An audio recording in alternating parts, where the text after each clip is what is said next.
Okay, everybody.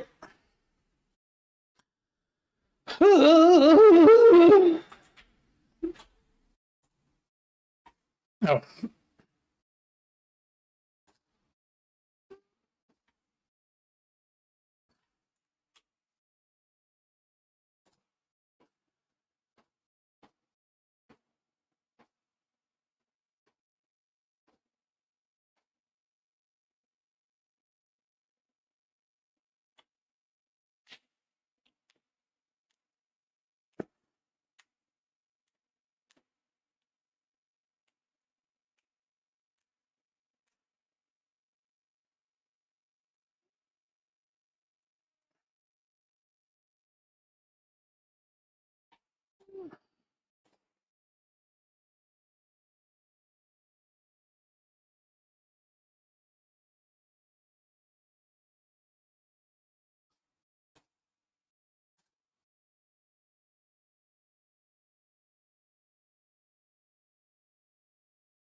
Okay. Blaze Labs, yo! You are the first one, seems. Yeah, you are the first. And hello, how are you doing? Okay. So this seems to be working, and I saw a notification for your stream starting on Chatty. Chatty? I don't know what it is. Chatty. I have no idea what that is.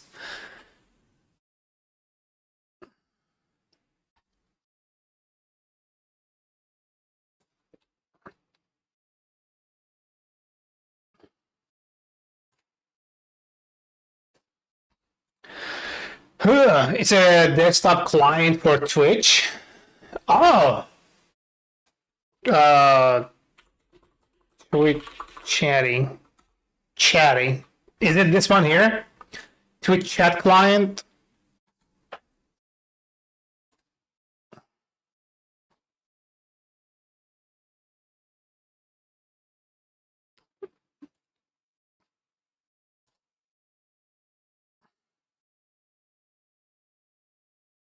Okay.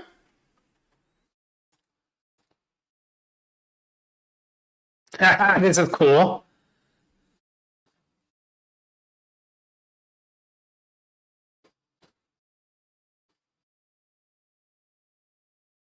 Any other OS that supports Java 8 or later? That doesn't sound bad. Send me a notification of your stream when you started. Cool. Yeah. So it's only for chat, or is it also like you can also watch the thing? Can you also watch the stream on it? Chat only? Gotcha. Honestly, this would be like really cool if I could like pull in chats from other platforms as well, because I stream on Twitch and Kick and YouTube. Like I'm live on 3 places right now, and I get chats from like Kick sometimes and YouTube sometimes. It would be nice like if I could combine them all together. I'm using Bottrix for that, but honestly, that would be sick. This is cool.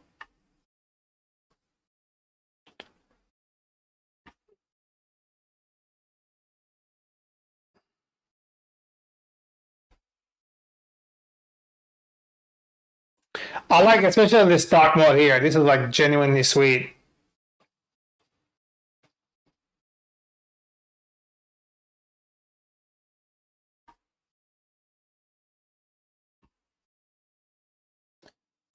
$7 months ago? Nice.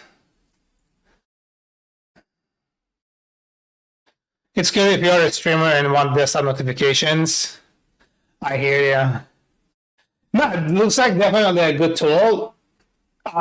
It just doesn't work for my setup because I have multiple platforms I'm streaming on.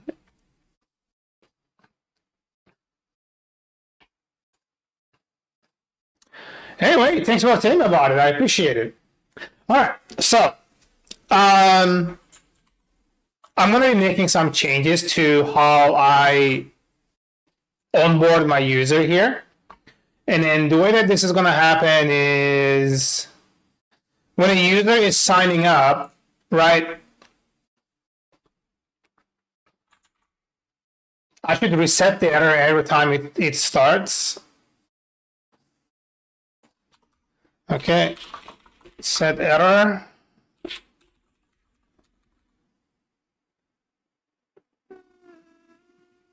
I think instead of saying null, I'm just going to default it to undefined. I think that should kind of work, right? So if I just do this, like empty value, it's undefined, no? So if you run it, it needs a value. Okay, I think I can understand that. Yeah. Okay. So is good. So it goes and comes back, right? Yeah. All right. It's happening so fast, like you are barely able to see. I guess that should be fine. What the hell am I listening to?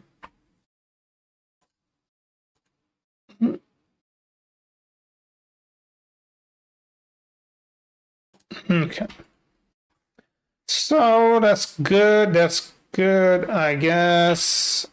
Now, time to fix the backend for it. Let's go over here and it's in this Stripe. Is your current environment, do you have to make external calls to the Stripe API each time you test your code? Only if I am dealing with Stripe. Like, it's a combination of both. I make calls to my API endpoint, but my API endpoint makes calls to Stripe if it has to make calls to Stripe. Does that make sense?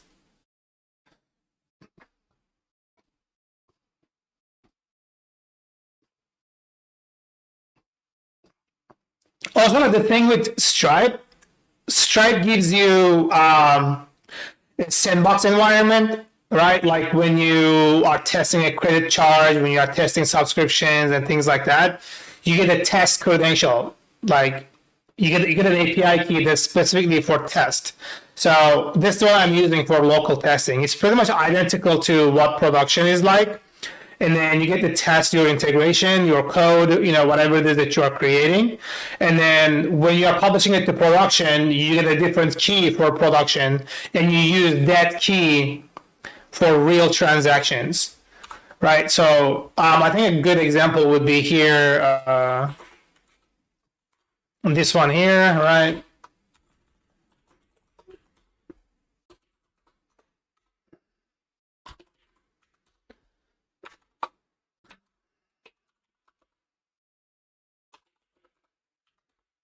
So now, for example, this is my Stripe API key from the environment, and then let's say if I do Stripe,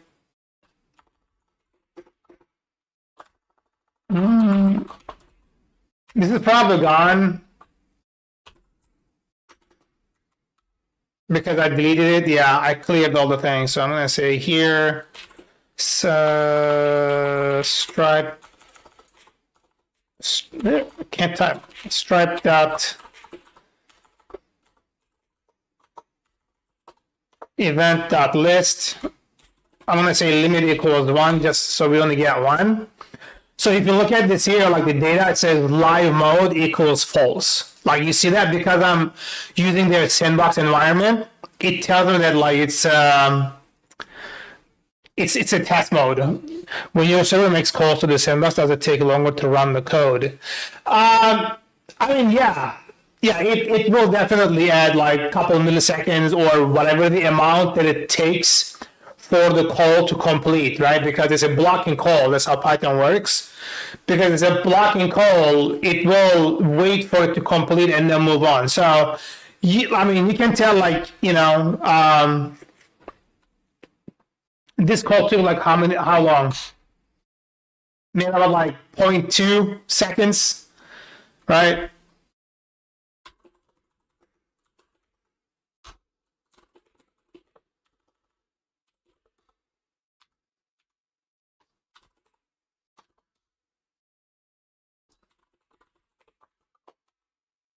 Okay, so if you do like kind of test it here from date time, yeah, fuck it, and then I'm gonna say here equals, I'm gonna do here the call get s, right?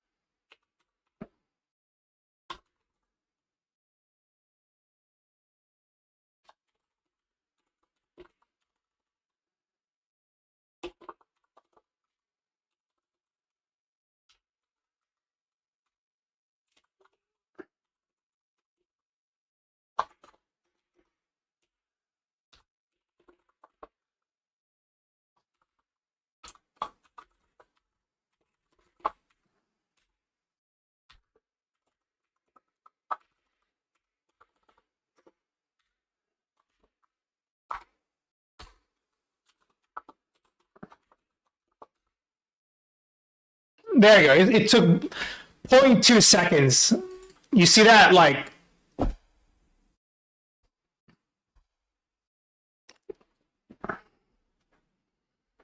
so every time, like every request, depending on how long it takes, it's gonna take its time. I'm guessing because like it's kind of cached. It's a cache response. It's coming out faster. Yeah, lot long. No, it's 0.1 second. Like that's pretty fast. That's pretty fast. That only adds up if you're like making thousands of requests. That adds up, hundreds of requests that actually makes it significant. This is insignificant. No, I said 0.2. Yeah, my pronunciation probably is not the best. He's leaving people with my pronunciation.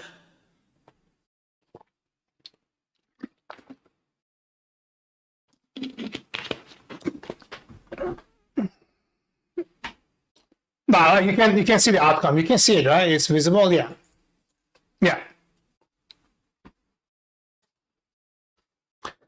yeah. Like depending on the first time I made the call, I was thinking like it felt like 0.2 seconds. So it actually did like 0.2 seconds, and then after it got cached, it went 0.1, 0.17. So not bad. All right. So let's go to the code here. I probably had to do a little bit of like refactoring on this thing because I feel like it should not be requiring the product.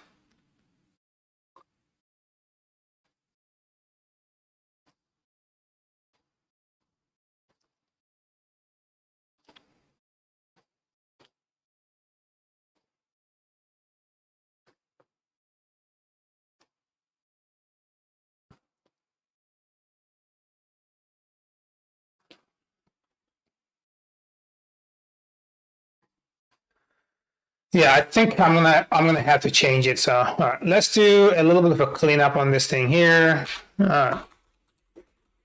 Oh my God, yeah, this got too big. We gotta clean this so I can work on it fresh. Because I'm also gonna be implementing webhooks here.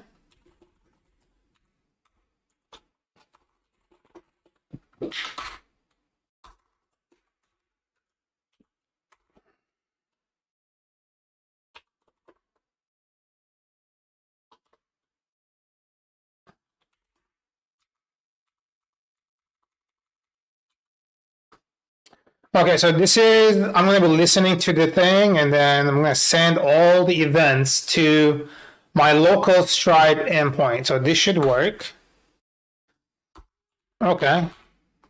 And then moving there, I can kind of close this now. And then come down here. This is what we're going to be doing here.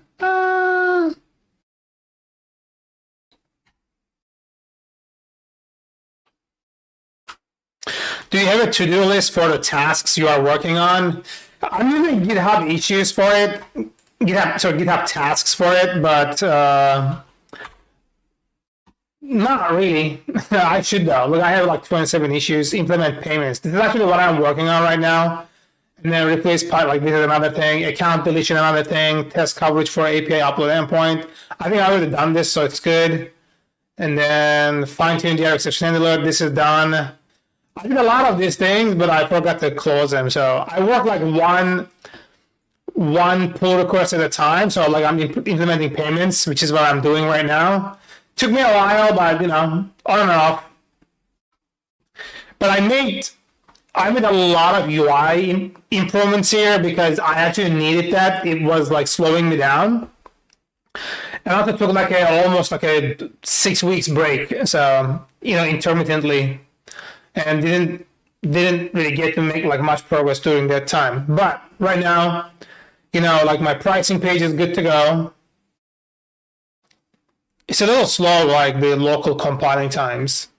So I implemented a product subscription model locally that translates to a structure that can charge on a calculatable basis.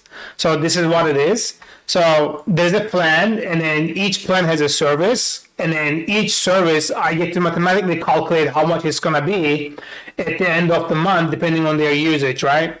And then same thing with like each of these, and then after I created this, so like you get to go click on this thing here, right? It takes you to sign up if you are not signed up, and then if you are signed up, it makes a redirect, and then it fetches the plan that you chose.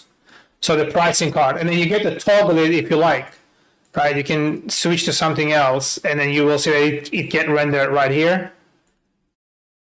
So basically like that's what I'm doing.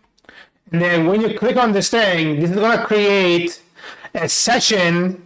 That's where it actually makes a request. So just to like make a demonstration here.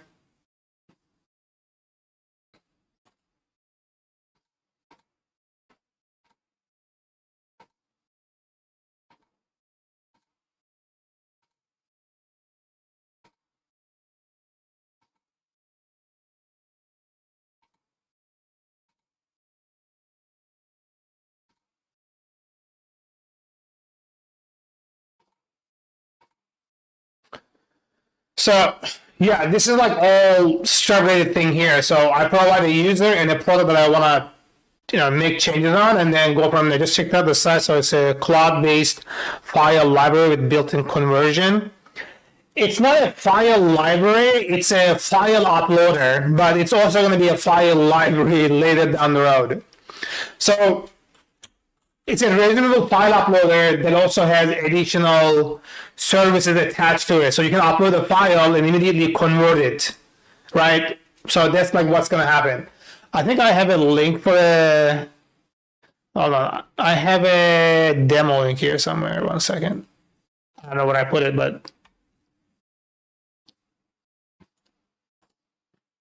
It's from like one of my old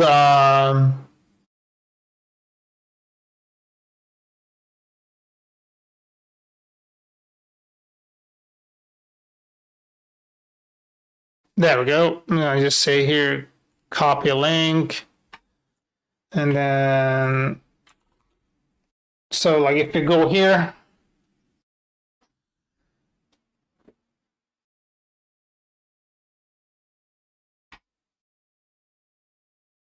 so like this is the demo. This is what the site is.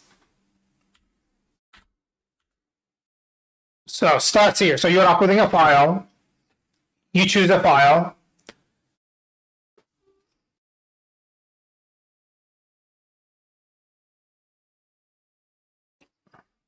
So what's happening is you start uploading a file, and then if for any reason that it cancels, it dies, anything happens to it, and then you upload the same file again, it continues where it left off.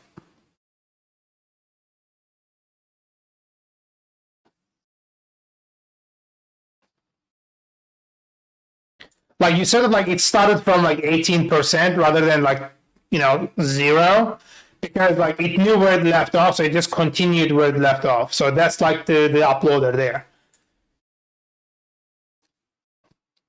So like I'm pausing it here, and then I'm reloading pages if like, connection got lost or something like that.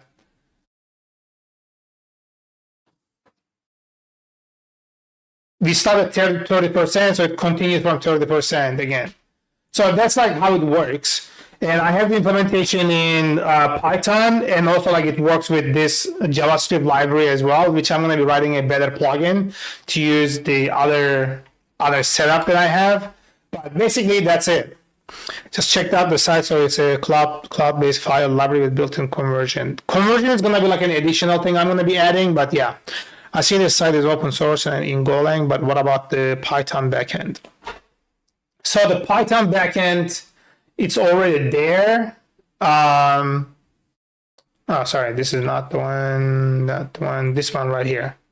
This is the official repo for the thing, for the project, and this is the Python. And this is specifically the thing that I'm working on. So like it's almost there. I have to like finalize it after I finish the payments, but that's pretty much it. Here is the list. It's not, I didn't write it in Golang, so I don't know where you find Golang, but that's the repo, that's the latest branch. And I created I created GitHub Actions to run unit tests on all the language Python versions that I'm supporting.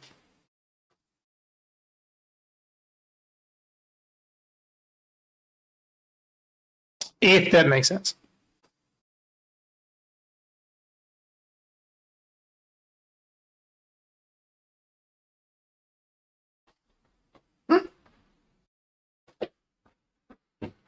Where did you find Golang? I didn't write anything in Golang.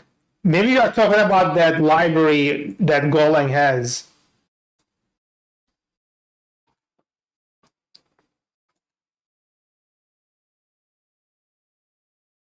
You were in the wrong repo. All good. Because the repo of the site, this is not public. This is private because this is my actual product. But the SDKs are going to be on that repo I just sent you. Because the SDKs need to be public. They are already on PyPy and NPM and whatnot. So like you'll be able to just get it from there.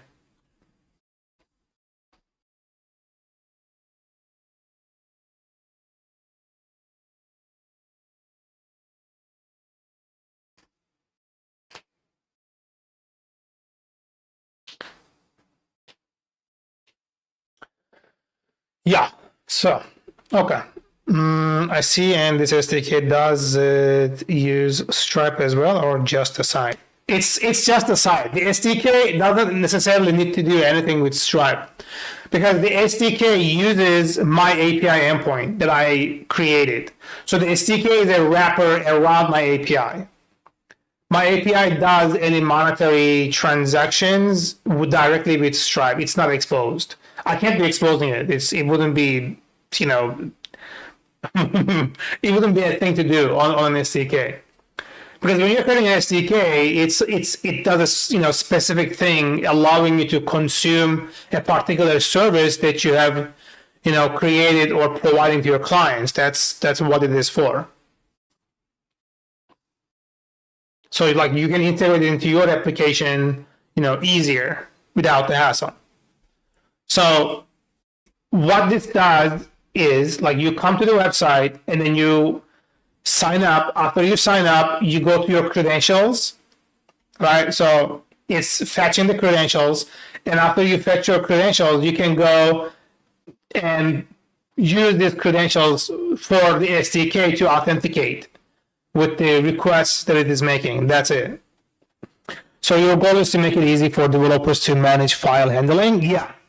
So one thing is like, avoid data loss, like especially for the front end, because people are uploading files from their computers, from their phones, other type of mobile devices, from like temporary environments and things like that, right? So I/O is expensive, meaning that every time you are dealing with an incoming file and whatnot, it's expensive to transfer a section of data that you've already transferred. And then because your connection gets interrupted for whatever reason, right, then you upload the same file again. It mostly starts from the very beginning because it's not something that's cached.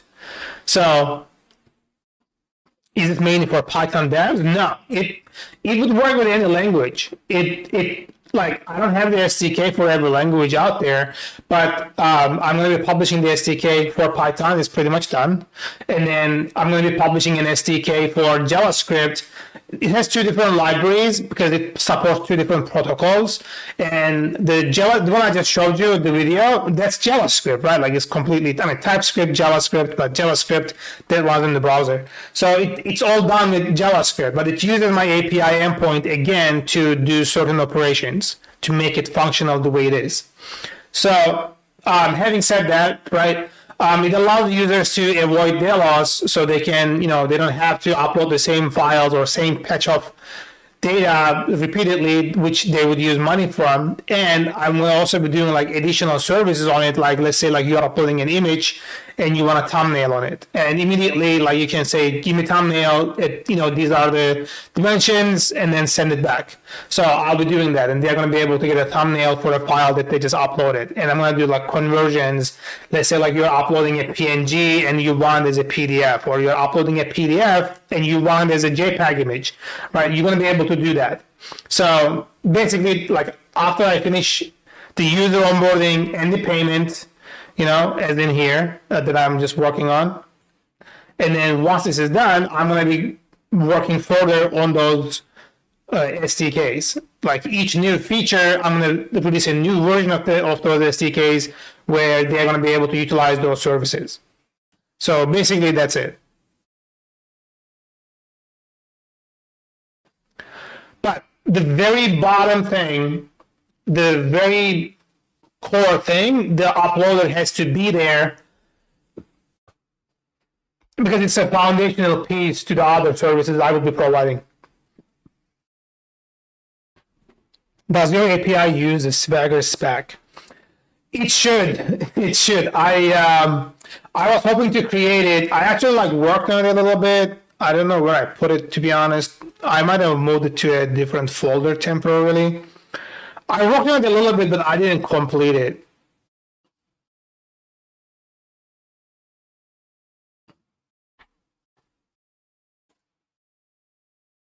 Hold on. I know it's now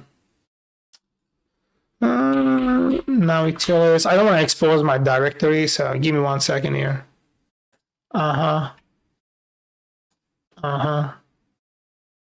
Is it in backups? No. Fuck, I don't know where I put that, to be honest. Is it no. I don't know where I put it. I gotta find it. I just don't know where I put it.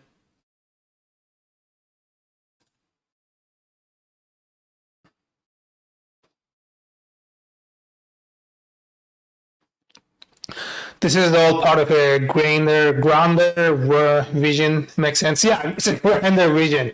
But like when you are developing a service, you're gonna have to kind of have a roadmap, and then you have your bare essentials, like foundational, implementations that you need to be able to create other things on top of it. So like that, the uploader is that.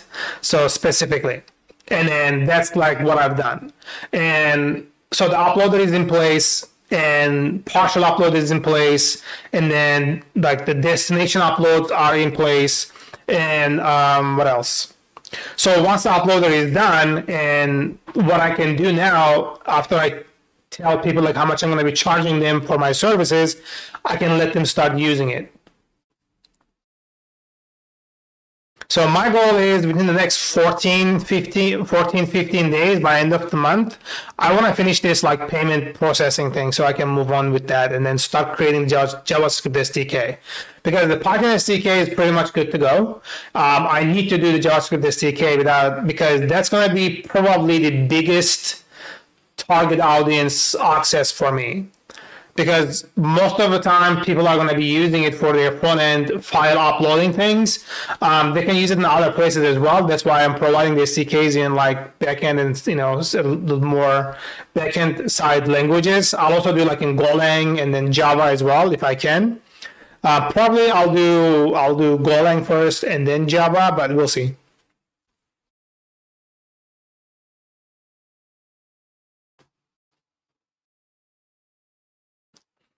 Intentional about viewing your stream because of the notification. I see a lot of synergy in what we do and how we are doing it. Cool. What do you do? I don't recall, like, I don't remember we talked before.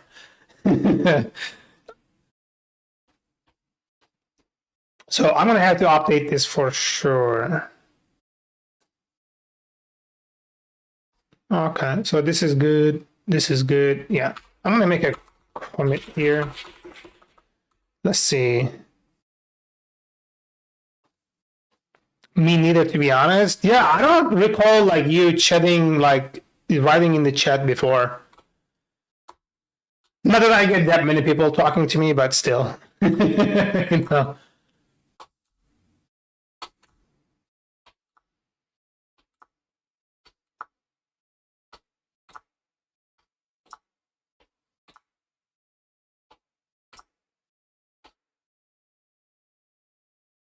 Did it show me as a first timer in the chat? Yeah, it did.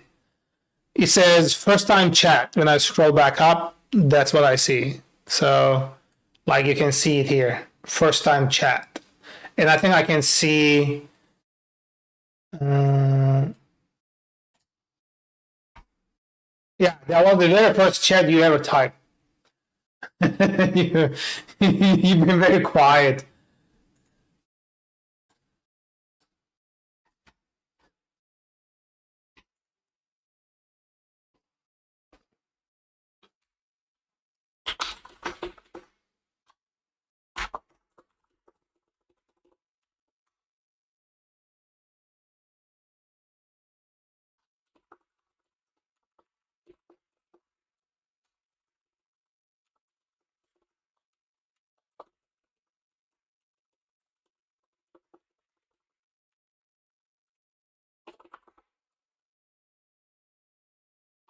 Sometimes I just type in Python on Twitch, and so I may have followed you one night but never followed up. Yeah, I guess that happens, and I don't really see that many people doing Python on Twitch. There's like a handful of people, I guess, and not all of them are English either. So I don't really get to watch that much either, because if I'm on, I'm usually working myself, so I don't really get to watch.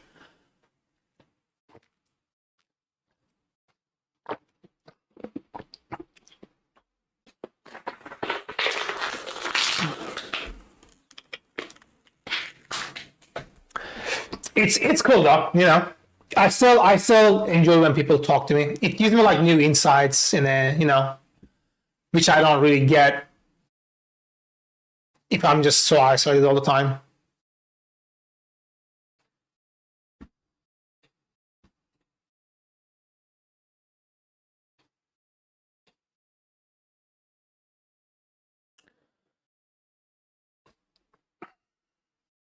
I'm transitioning to working in open source full time. So how do you support yourself though, like when you're working in open source? Because, how do you make ends meet? Because I know like GitHub sponsors and Patreon and things like this, there are like tools or platforms out there that might get you some money, but like I wouldn't say that it's ever like at a viable level.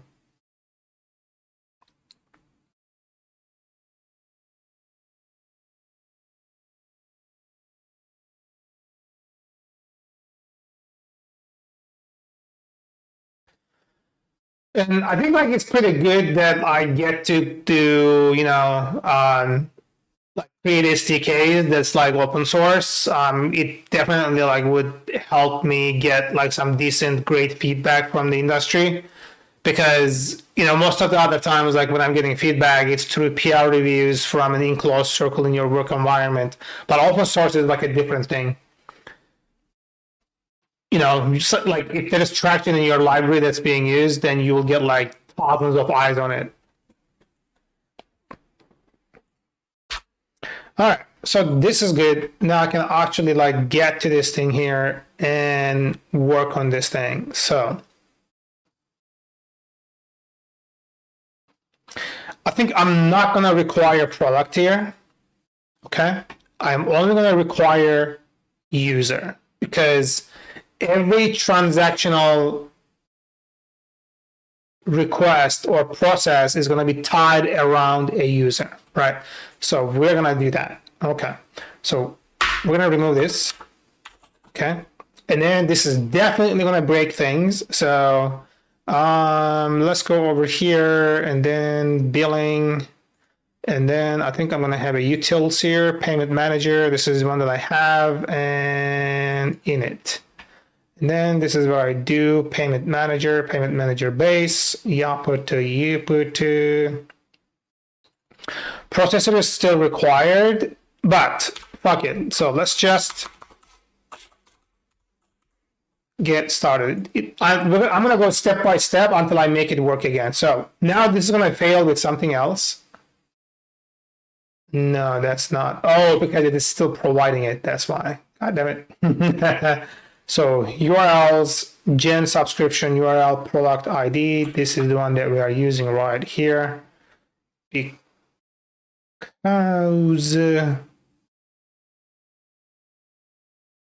it's interesting that the initialization is not failing, bro. What the hell?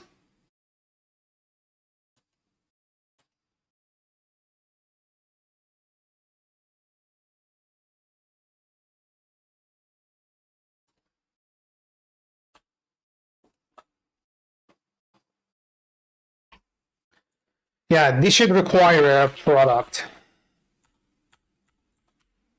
Okay. Okay. So if I do this, it should fail. It should be a different error. I don't think this is like doing it properly. What the fuck?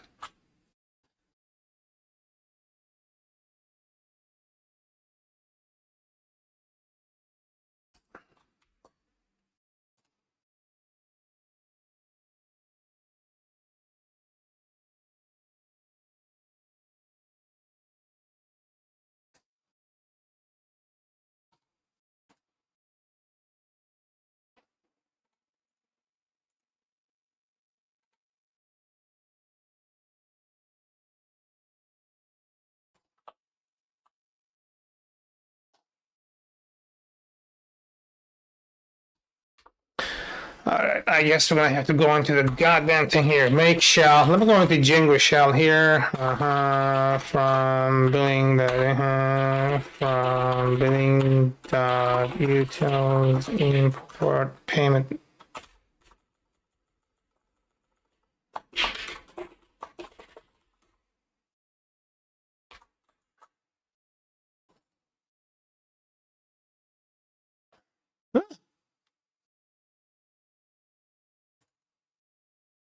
Right. Okay. My bad.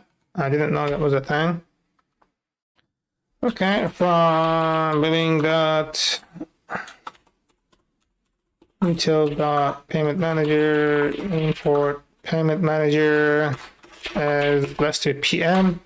I still plan on building products that make money. Over time, I want to outsource the product work to build up other product managers. Oh, gotcha. Okay, I mean, if you have a plan, like, and you have a way of like still taking care of yourself, why not?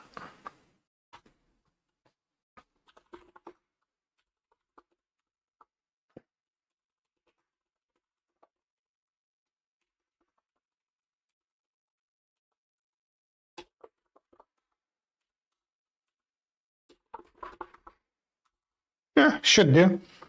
U.status to u.get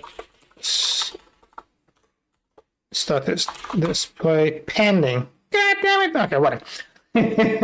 So we're gonna do this here. Do PM local, okay, equals PM, and then I'm gonna say here user equal you. This should fail. Okay, processor, cool. It's been a transition. I also worked on open source products before this. Oh, so you already have experience. Gotcha. Yeah, I haven't been exposed to open source that much. Like, I had a few opportunities to like actually contribute on a few projects, but work was like, we don't want your like attention divided, your energy divided. So it looked like it was going to be a problem, so I couldn't do it. I understand they use open source for every single thing in their like code base, but they don't want us like helping to that open source that they're using. It was kind of weird. Hold on, I'm gonna close the door because my kid opened it. 1 second.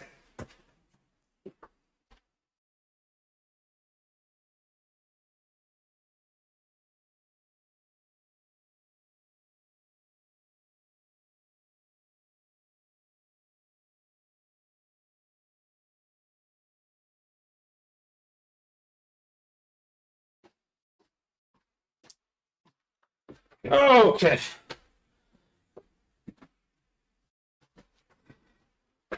Okay. Some of the work was for the IDE you are using, funny enough. Right? They are using a lot of open source. Yeah, I remember seeing it. There's like a list. Typically, the product contracts or some of the reported check front is about diagnostic tools now. I don't know where it is, but I know like they have a page. Okay, I don't want to expose that. I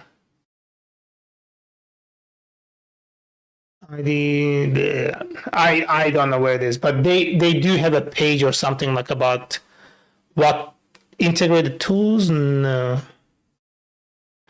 I don't remember where it is, but they do have a thing that you can check. PyCharm specifically about IntelliJ community version. I think you can still see it. PyCharm C IDE libraries.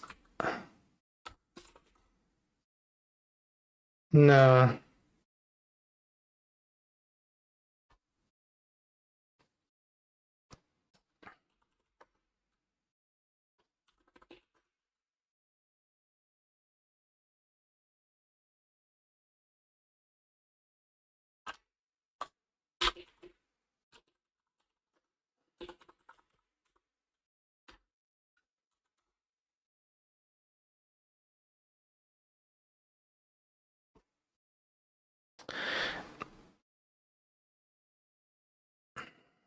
I don't know what it is called, like fucking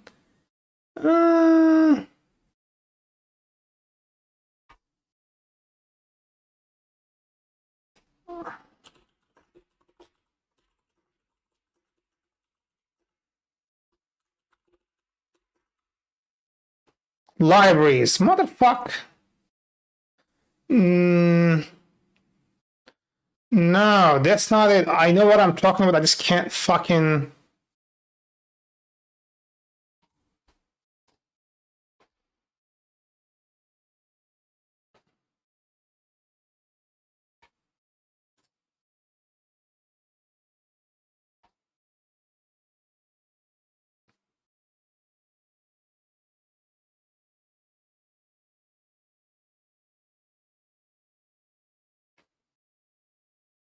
I think it's called attrition, right?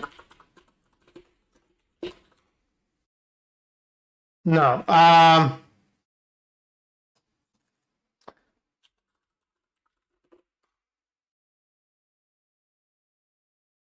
Attribution.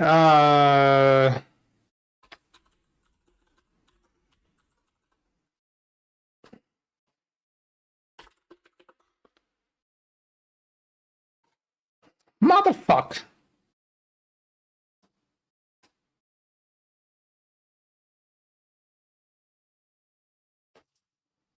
I don't remember what it was. I don't.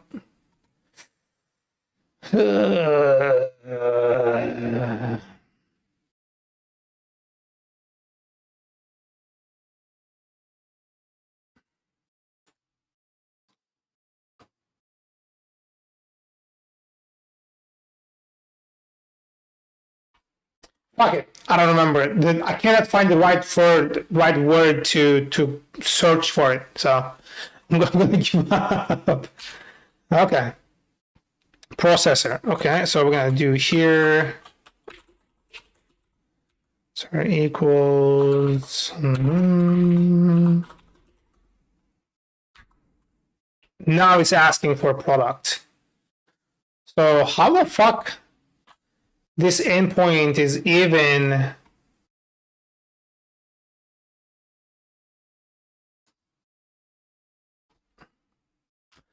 It's fine. Point was I see overlap between our efforts. Well said. I went like almost like a rabbit hole down there, trying to chase that thing.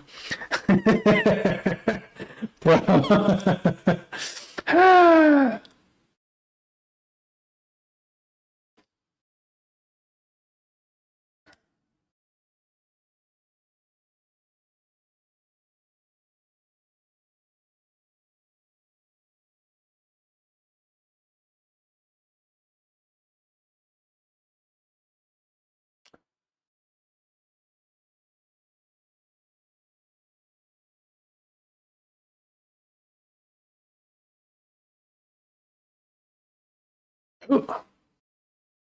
No, no, no.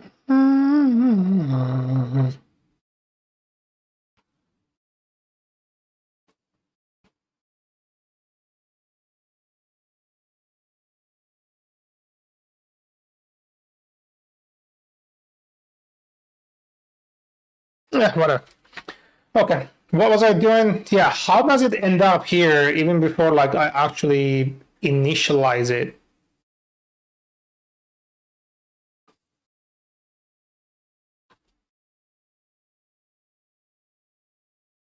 I want to make it easier for developers to rapid prototype with SDKs, specifically Python, that way they could get started with your service faster.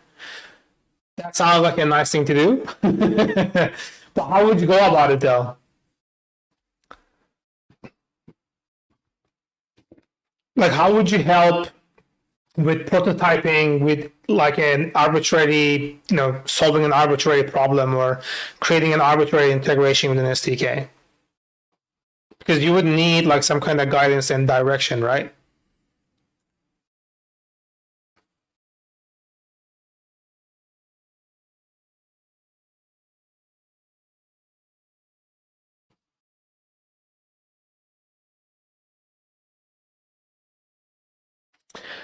Okay, so the reason that I'm not coming down here is because this is happening here. I was under the impression I placed this code inside the payment manager get subscription URL right here. So apparently I'm doing this in the wrong place.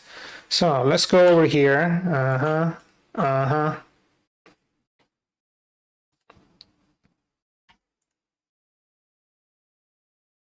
Righto. Cool. Okay. Cool. So this is good. I'm gonna put this motherfucker next to each other. So termination actions. Close this. Close this. Okay. I think we're good on that front, pretty much. So let me come down here.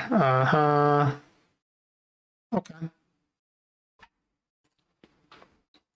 I'm gonna do here cancel URL and success URL. So I know like it doesn't end the product.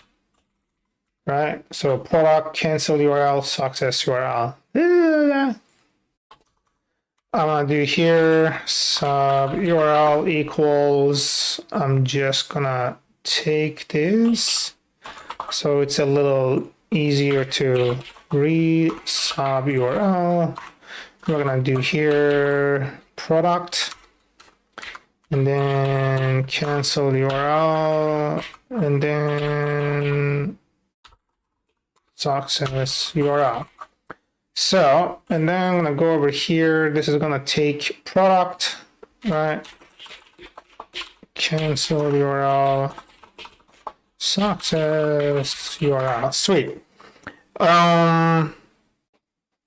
The focus across SDKs will be making it easier for developers to follow a test-driven development when developing their prototype, basically rewarding devs for writing tests earlier.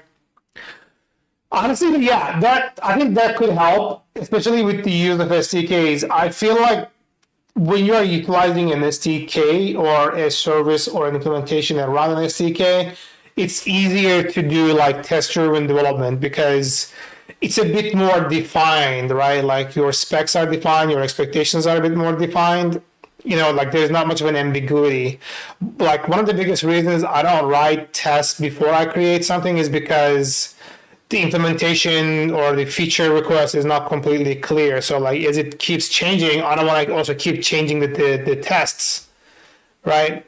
Because you don't know exactly what your outcome is going to be at the beginning. But if you are dealing with SDKs, it somewhat provides like kind of a blueprint that you can test around or set your expectations around it. So I think in that regard, it makes sense.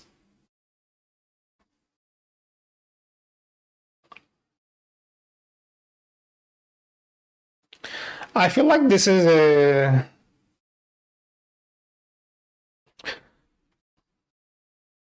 put devs through this at work, so I feel their pain and make up for it. Yeah. It definitely happened to me like several times. Like I want to be, like efficient, and I want to be like, have a good understanding of like what the outcome is supposed to be. Like looking at the acceptance criteria, for example, and then it turns out that the acceptance criteria is not accurate because what they're asking for you, like for me in the end, doesn't make sense, or it has to change. But you already written the tests, then you have to go back, change the tests, change the acceptance criteria, rewrite the tests, rewrite the code, right? Like you are duplicating the efforts now. But if your acceptance criteria is like solid and there's like no expectation of like changing things further, then you can say like, all right, I can just write my test and then create the things, around after the test. Create checkout session.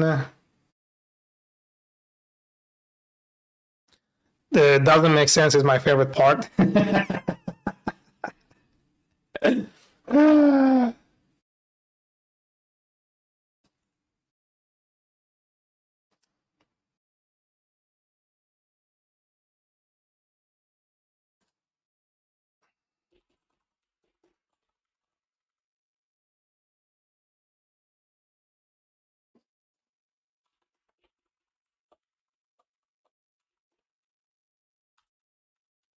How can I make it a URL?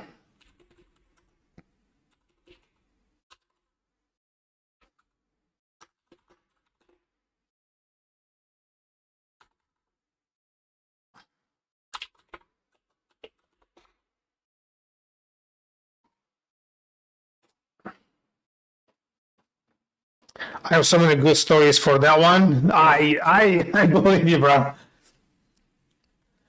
You should use typing that pattern and typing that match which were specifically added to typing module to accommodate this use case. Okay, then I think I can say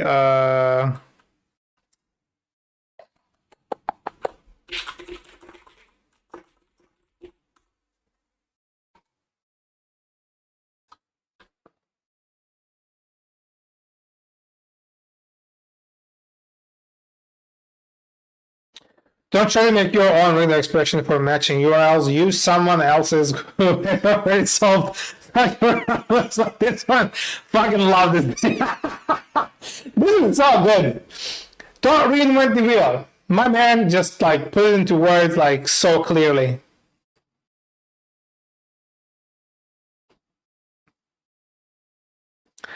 Gaming mofo, how you doing, my dude?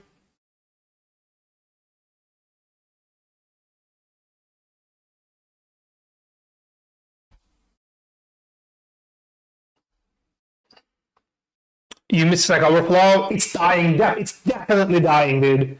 Like the responses and whatnot, the activity significantly went down. Just chilling and learning some Rust. Nice. You are living my dream, bro. I feel like I'm gonna get into Rust eventually. I just don't know when that's gonna happen. End of an era. I mean, it's not quite dead yet. Like the existing data like keeps showing up on Google results, like in Google search a lot, but it's past its glory days for sure, in my opinion at least.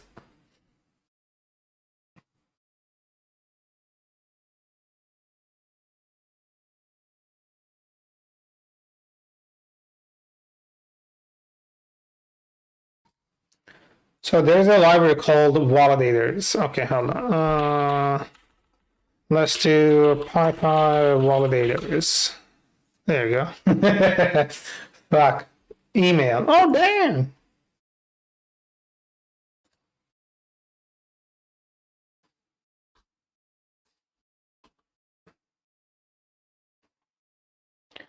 Source validators and URL.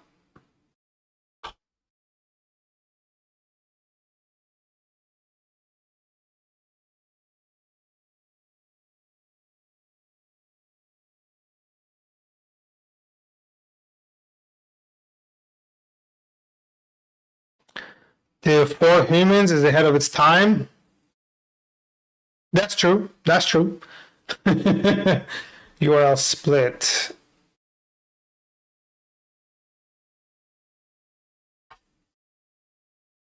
URL lib.parse. Don't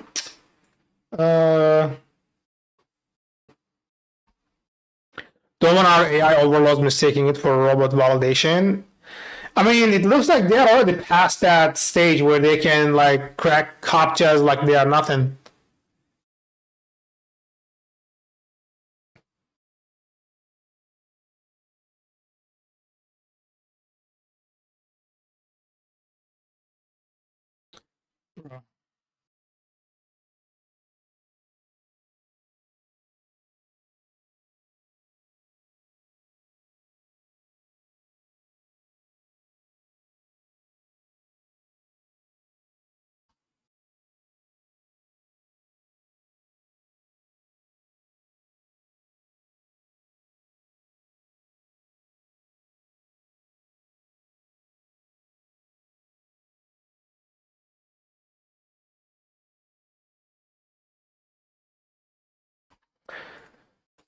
So,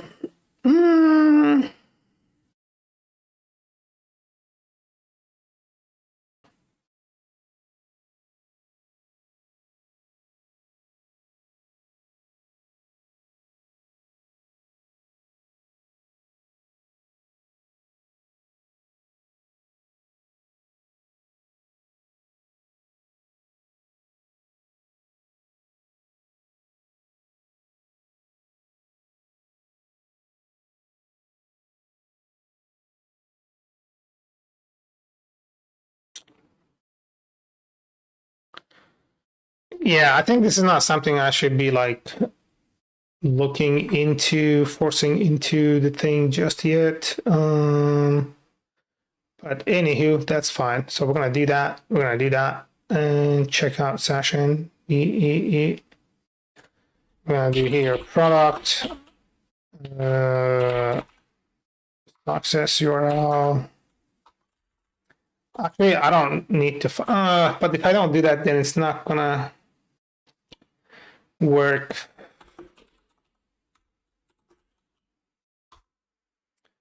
Success URL should be before the other one. So let's go get this, access cancel. So coming down here.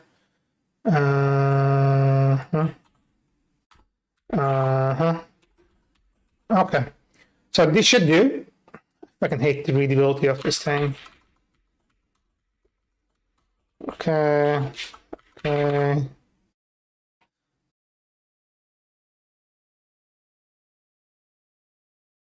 How the fuck did I end up there? God damn it.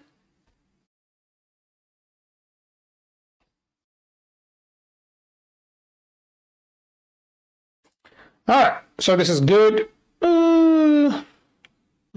Okay. Cool.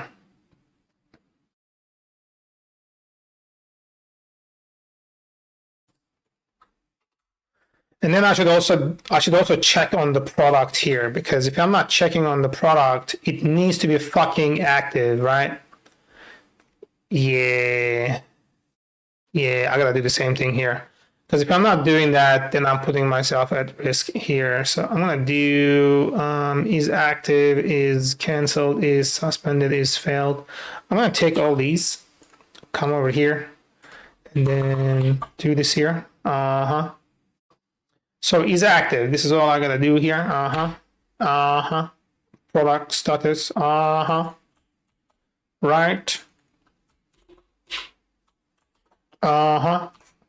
So we're gonna have suspended or canceled, so we can get rid of this. Don't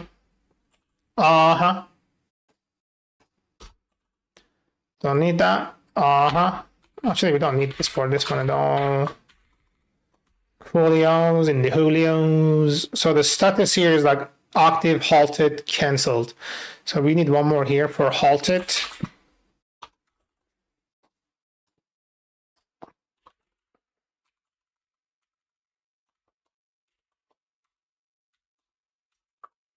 Okay, I think I should start writing some tests for these motherfuckers because I did not write it. So test models. Yeah, let's go do here. Do I have an init folder in this thing one? In this? No. We're gonna say new Python. Fuck, where's Python? Python file.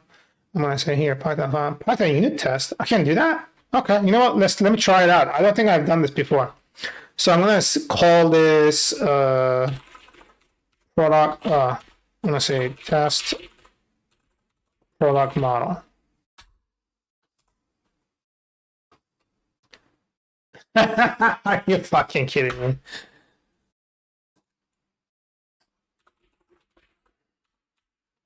From Django.tests import test case. Okay, and why does it call it my test case? I'm gonna say product model test case. It's not EA, it's E Coolio.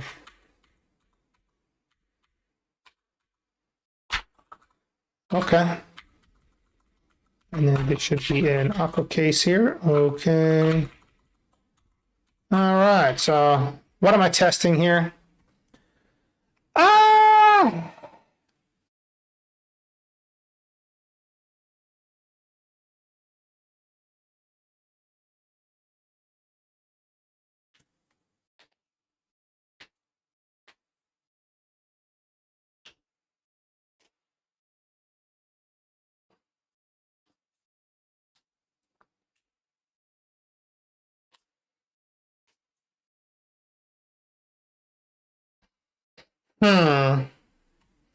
I'll probably have to do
I gotta fucking test this. Hold on. This is kind of making me like weirded out.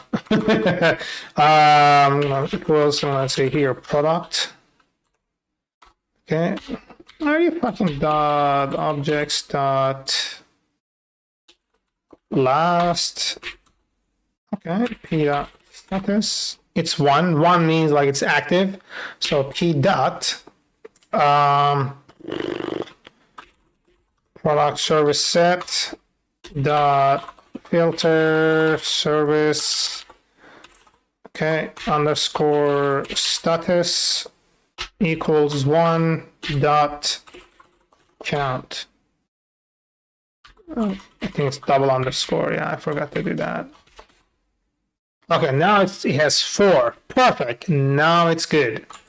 So if I'm looking at the product service,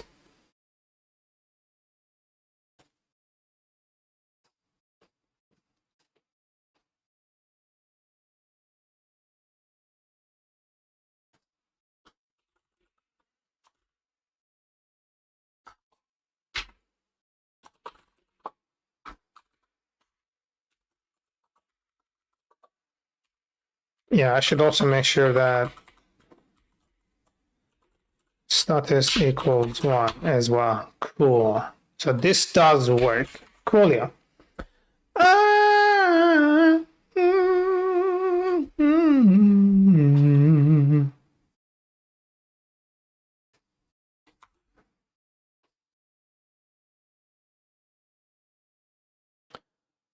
This should be good, right? I want to kind of test this.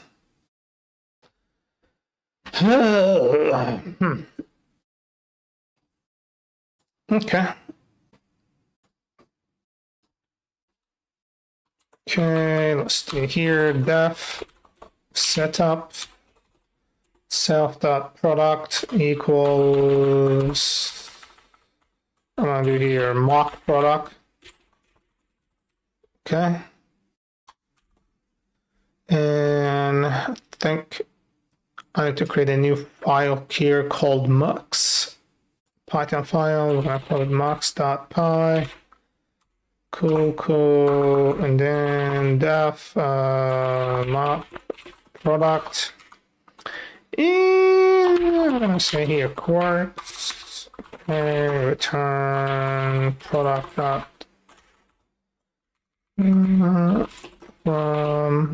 the bakery import baker, return baker dot make product and quartz.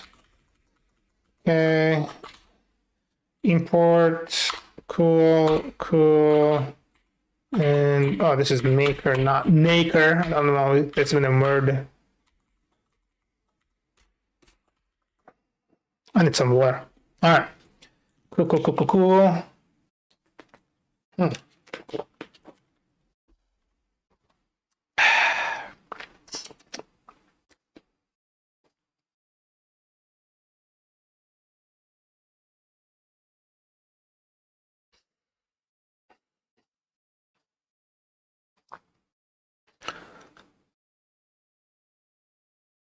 Okay.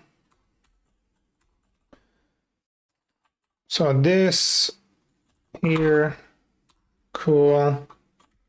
Yeah, this is gonna probably like fail, but it's okay. We're gonna say here test status. Okay. So we're gonna say here equals self.product, and then self.assert equals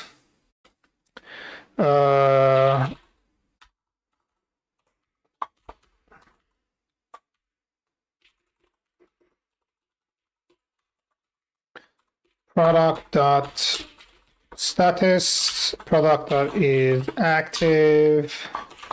I said property, so I'm gonna say here false. So I can actually run this thing most likely. I don't want to exit because I don't want to lose my progress.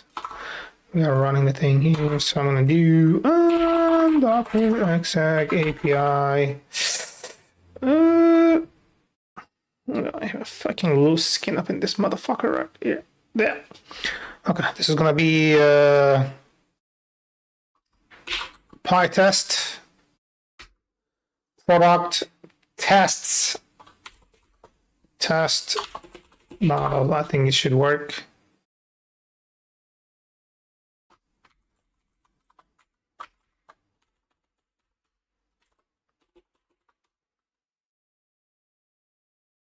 Holy shit!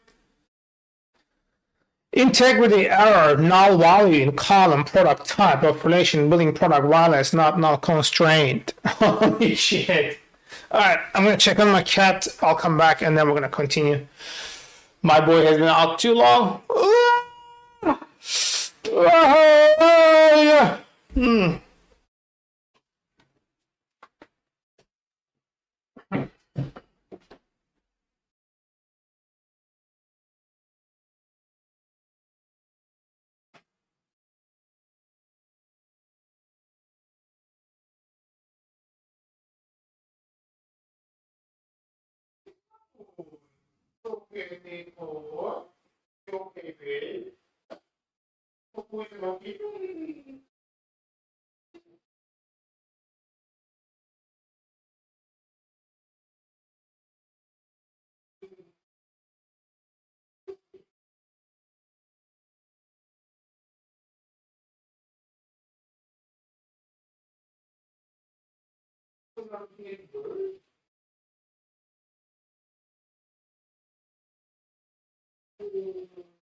Come on, baby. Come with Papa, big boy. Where's my boy? Where's my Coco? Come on, baby. Come. Come here, Coco. Come here, big boy. You're gonna get some. You're gonna get some treats. Coco's gonna get some treats. Look at this boy. He's such a good boy. He's a good kitty. Such a good kitty. There's my boy. Hold on. I'm gonna give him a few kibbles. Who's a good kitty? There you go, baby. He likes his keyboard. Yeah, it's a good boy.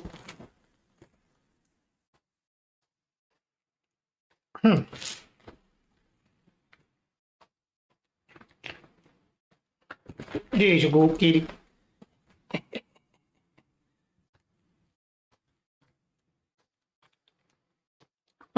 Okay, last one, okay? Last one, okay? Oh, look at this boy.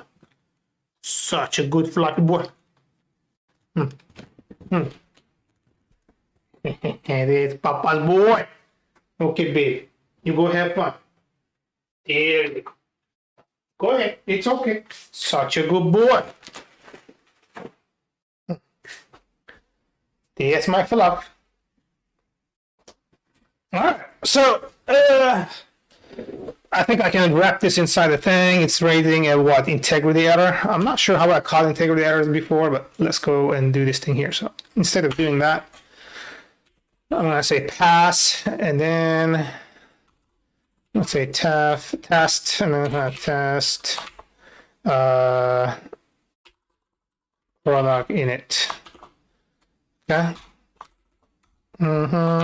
Test product initialization with or without parameters.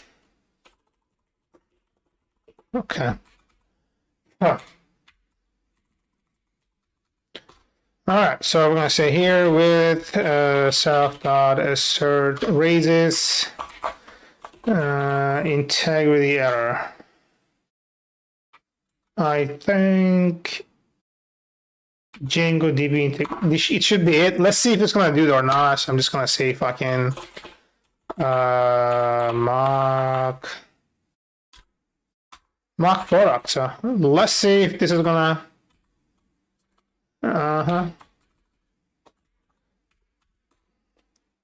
it should pass. Cool. Okay. Okay.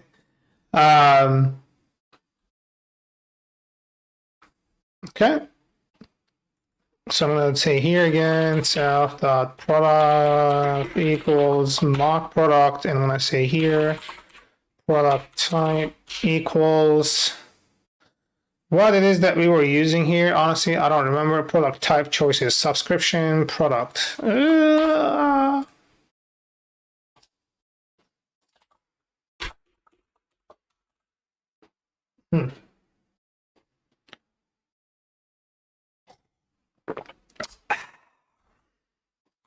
Okay. So if I am testing this now, I think if there's like any other missing thing, you should still tell me. Name. Oh. Okay, I'm gonna say here, product.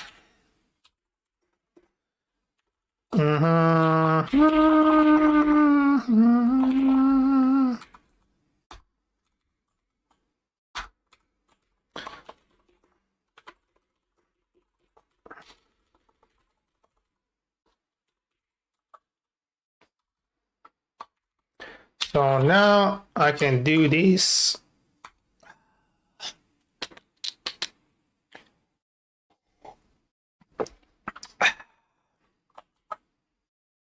Why? Every time you do this, I fucking rage on you. Part-time. My cursor is right here. Why are you indenting it, bro? Fail without name. So I'm gonna say here, product params equals product type. Okay, equals product type choices dot product dot Wally. Cool. So let's run it again.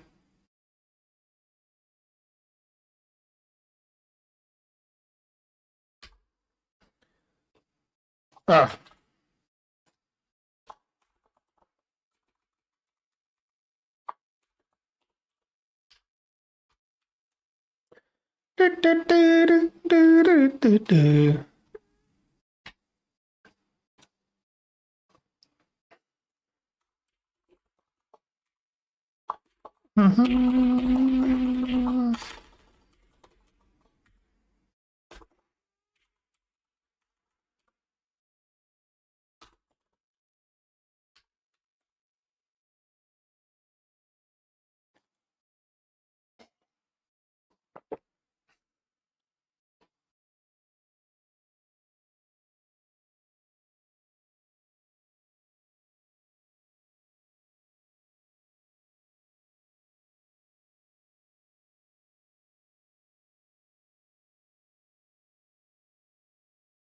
Ah, the fucking setup is failing, you fuckhead.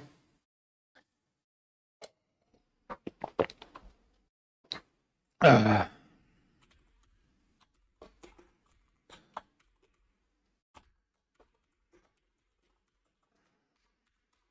didn't pay attention to where it was coming from.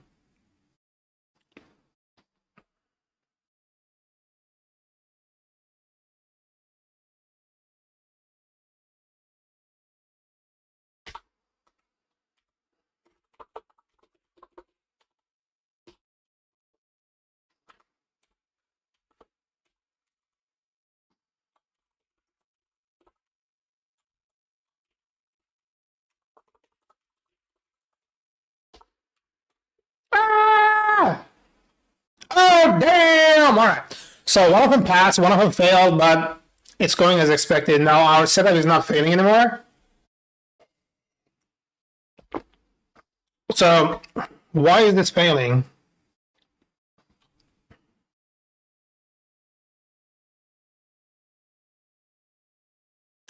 Oh yeah, it runs it as a fucking transaction, doesn't it? Yeah, I remember experiencing this before. Uh, how did I fix this before? Let me see. I think I've done something here with the user.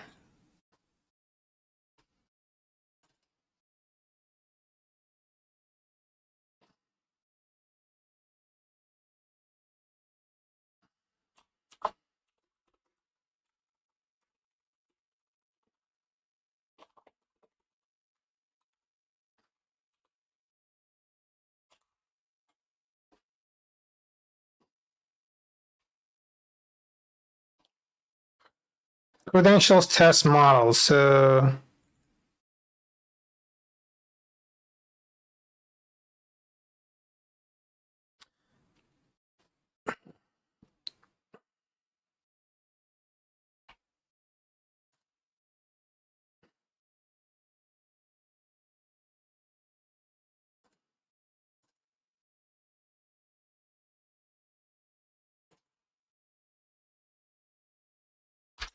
yeah, that fucking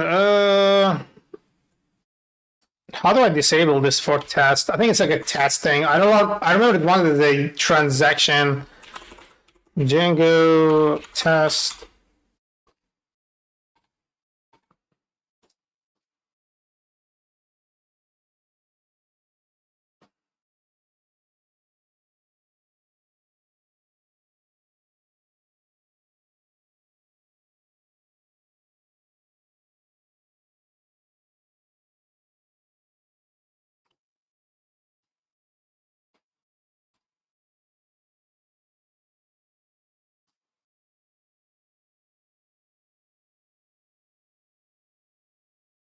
Yeah, each test is wrapped in a transaction. So if an exception occurs, section actually exits the wallet back.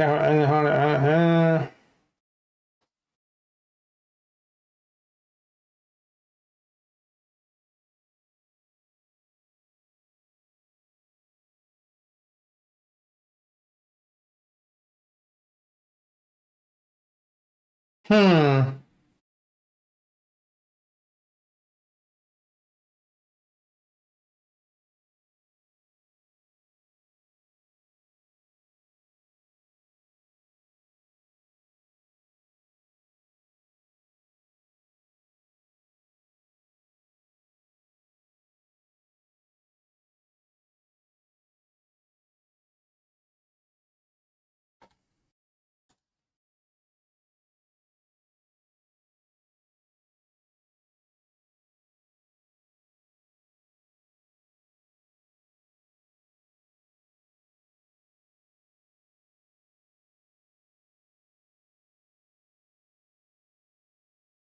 Hmm.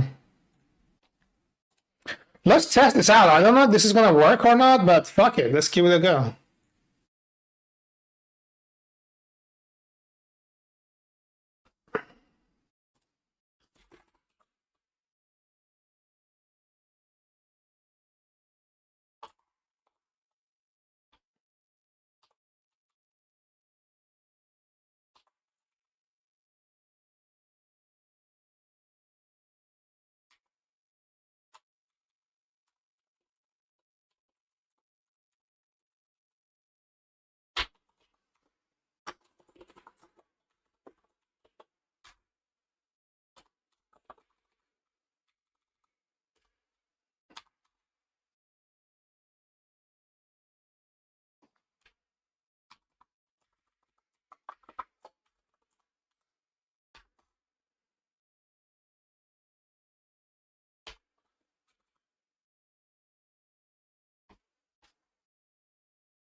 Oh shit! I'm in the wrong file. What the fuck am I doing here?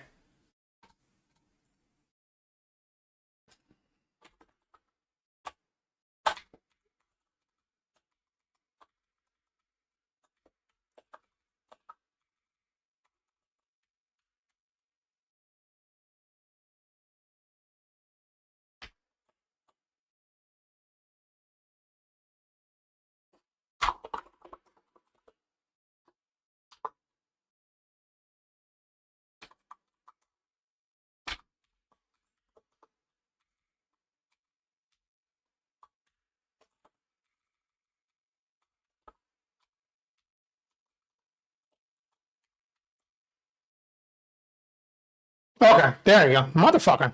So fucking stupid.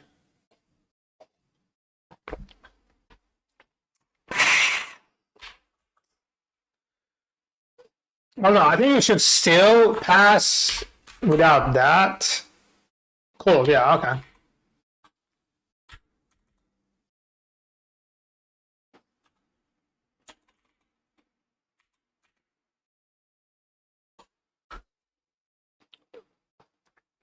You should also do like fail without the description. Uh-huh.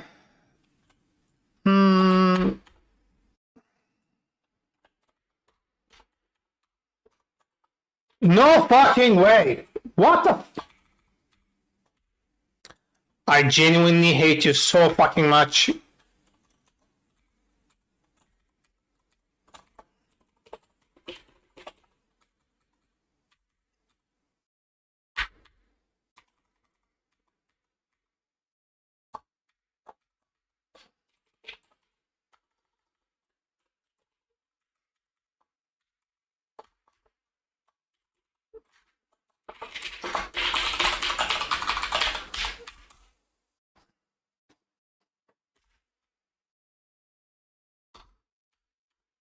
And then we're gonna say here, succeed with description. So we're gonna say here, I'm gonna say here, description, test product description, mock product, params, shit. Let's see. Excuse me. There you go.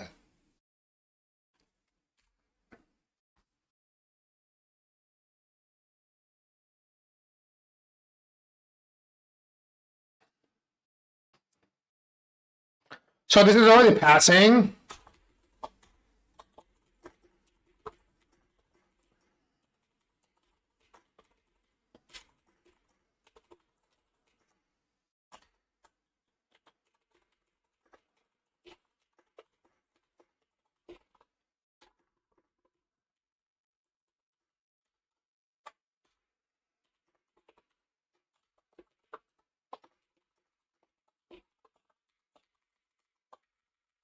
Okay.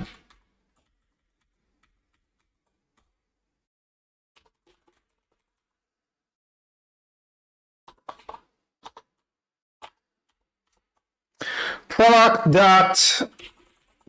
service set dot count 0.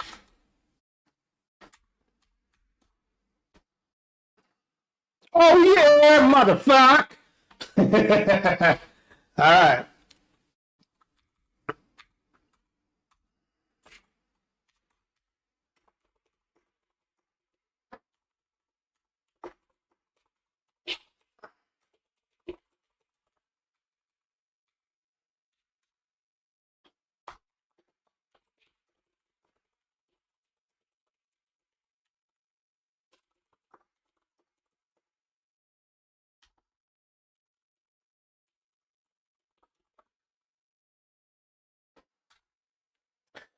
So I had to create another mock here. I'm going to have to create a mock for service and a mock for product service.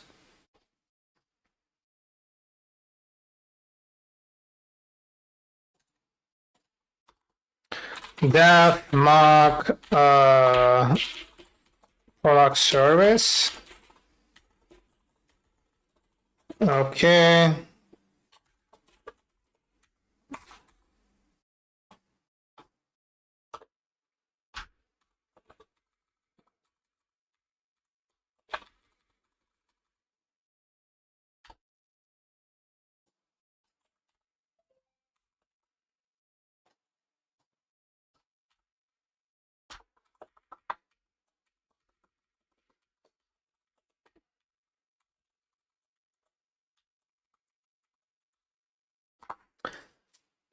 Cool. I'm gonna email guys 1 second. Let me see what's going on here.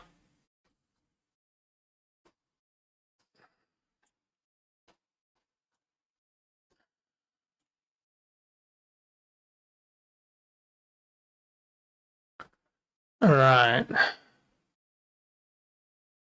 Okay. Not bad. Okay, so cool. Now, since this is good, I'm gonna do here service equals not service. Your music is too high. My music is too high. Oh, I'm sorry, dude. Hold on, let's lower it down. I didn't know. Thanks for telling me though. I had no idea. I don't hear any music. Is it playing? Binary, thanks for telling me. Let me test it out. I wasn't aware.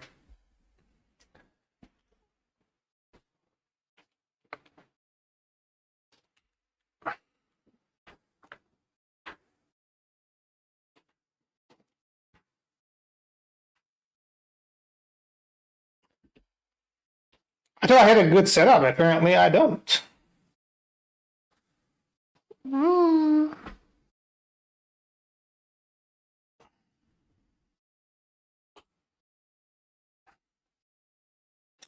Yeah, right after this ad. Fuck.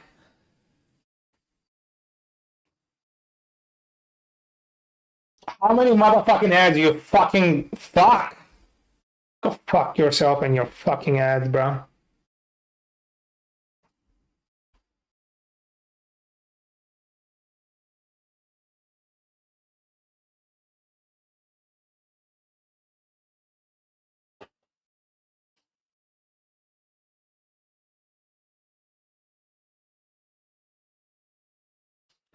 So it is too loud?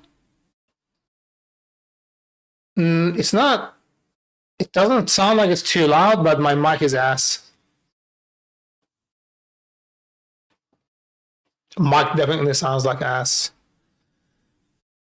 Fucking hell. Like, this mic.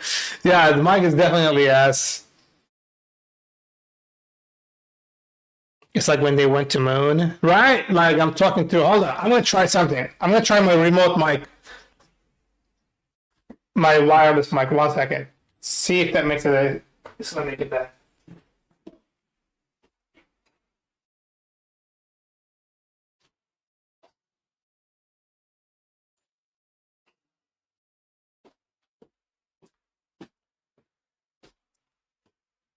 One giant leap for ChatGPT. I wanted to test it before. I didn't get a chance, but let's see if this is gonna turn out better. Because I genuinely want it. So, okay.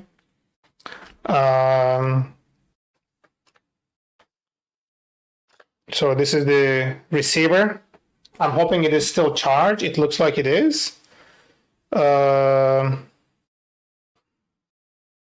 Okay, and oh shit. I don't think it was charging. You got to be fucking kidding me that it was disabled the entire time. This some bullshit. I'm hoping it's not dead.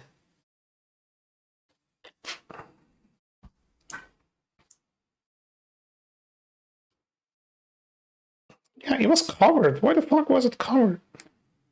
Okay. We'll test. So I need this. Hold on. One of these cables here. I don't know which one I'm supposed to really put in. I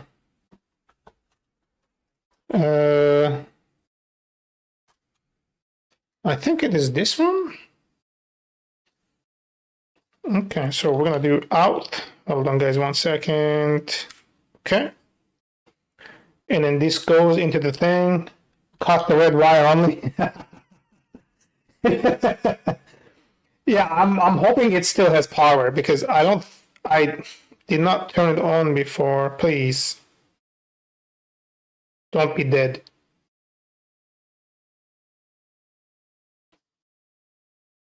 It's fucking dead. Can't be fucking serious. Okay, I have a charger, I think. Let me see. Should be able to just connect it with the USB charger. Where did I put the cable? Okay, I think I have one right here on the floor. I'm gonna just use that for the time being. Huh.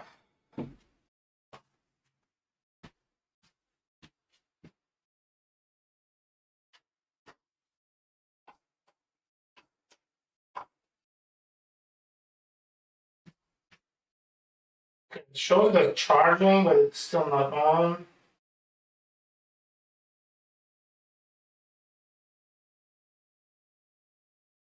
Okay, it's on, but I think this one is also dead. What fucking life?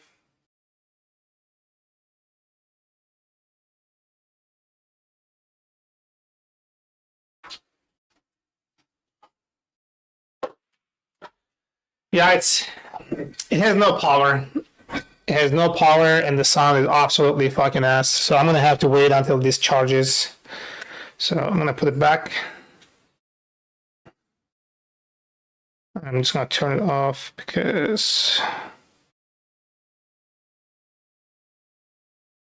I didn't realize that the fucking thing didn't have like there's a plastic covering underneath that is, even though it's in its case, it never charged because again the plastic covering, like intentionally, I think they're trying to protect the battery on this thing. But this has, okay, now it's charging now. I'm gonna have to wait a little bit and I'm gonna test it out. In the meantime, see if I can do any smoothing on this thing here using NVIDIA Broadcast because it sounds fucking awful, like fucking hideous, bro.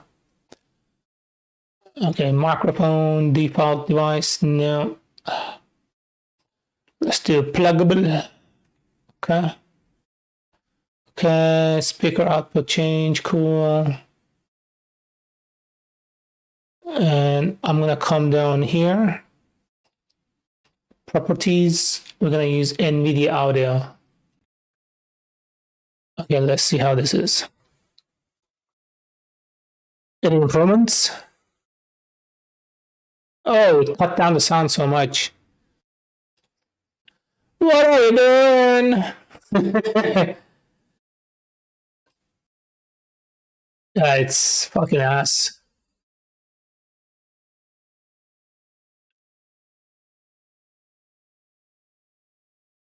Really makes me want to buy like a secondary microphone. God damn! Ew. Ew.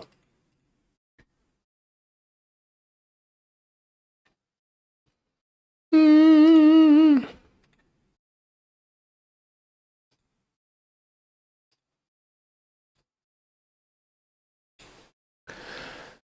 Bro, this is fucked up. Ew. Ew. Ew.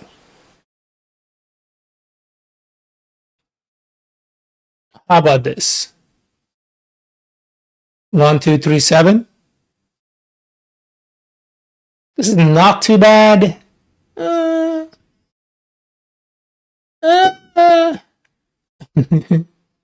What the fuck? I fucking hate my voice right now.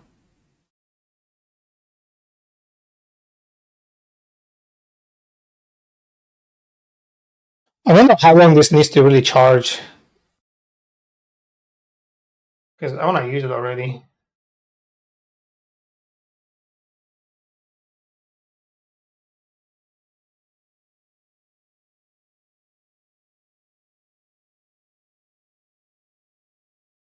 So this is, what is this called? Holy Land. That's what I got. Holy Land. I think this is the one that I have. This is the one, there we go. Yeah, I don't feel like the music is too loud. It's just my mic is ass.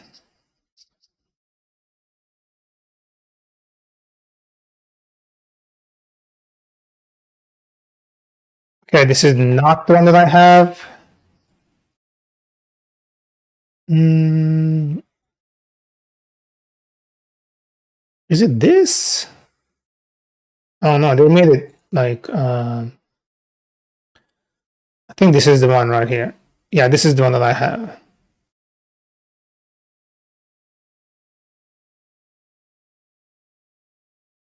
This is like 650 feet. No, that's definitely a lie.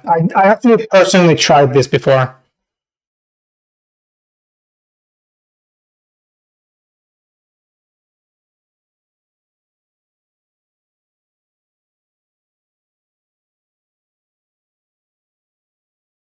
It just didn't work the way it like. Ew.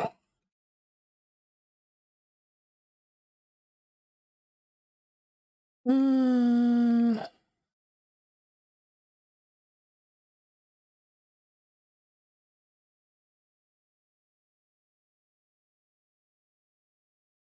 hmm.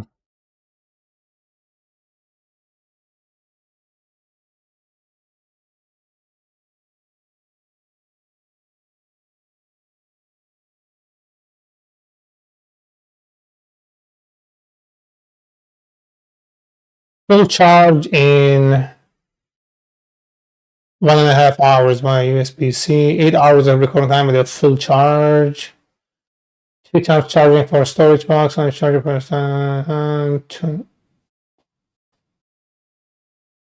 the setting is made easy and quick with a simple high, mid-low volume preset. Choose the volume level according to your recording environment, or in some cases, the sound effect you desire.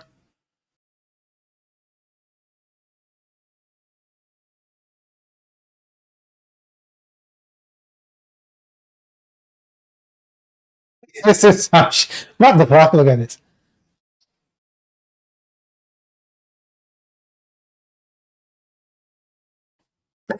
Bro.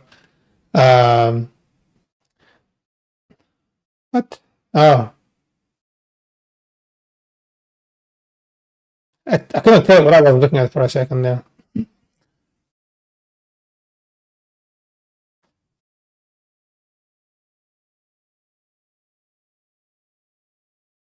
Guys, I got a call. I'm gonna take a second here. Give me a sec. I'll be back.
Okay, I'm back. I think. I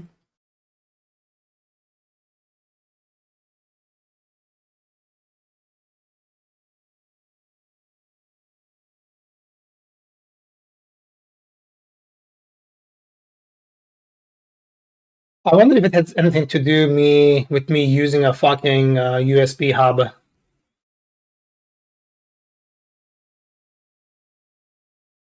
Is it still charging? Maybe like I can use it.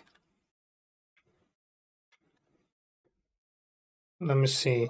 Oh shit, this is already on? How the fuck are you already on? Oh, these are on. What the fuck? Okay, hold on. Let's test this out. 1 second.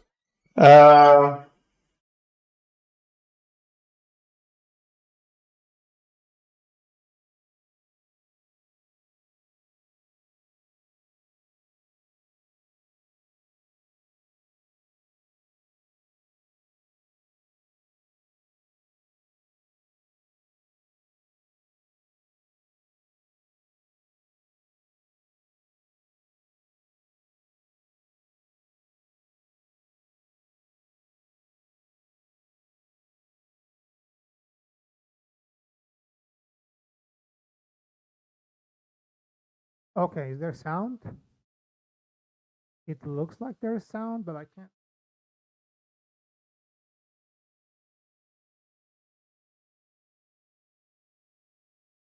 One, two, three. So low. Why is it so low?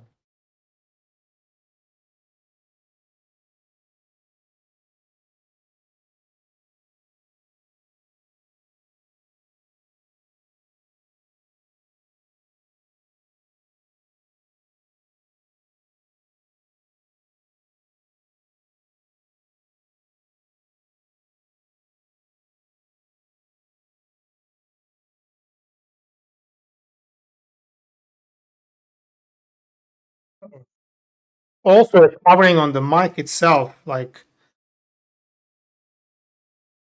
where the mic picks up the sound, there's a covering on it too. They put covering is everywhere. But I can feel the difference in quality though. This is like actually pretty decent.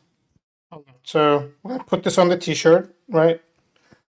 Oh, actually I can just put it here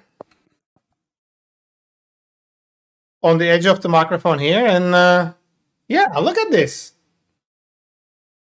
Bro, I think I just fixed my problem here. Hold on, I just put it here. Look, I just connected it here, and it just picks up my sound perfectly fine, and it's nice and clear. Can someone tell me like how it sounds? Doesn't sound awful, right? Just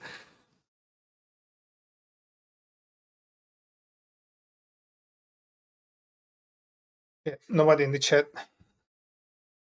I'm so alone.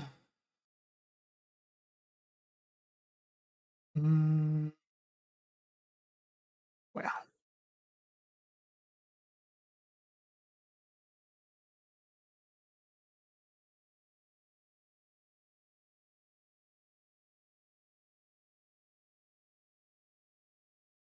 Gaming Muffler, can you hear me?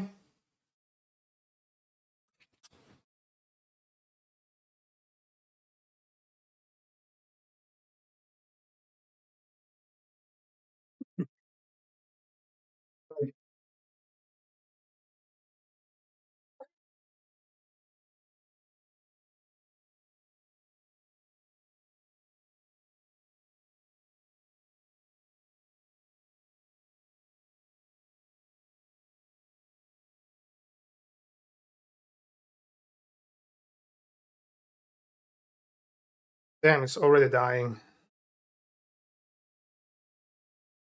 Giving me the red line.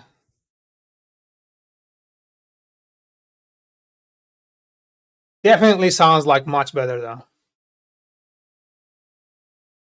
Oh yeah, baby. Okay.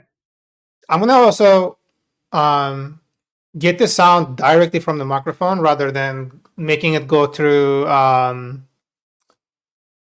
NVIDIA.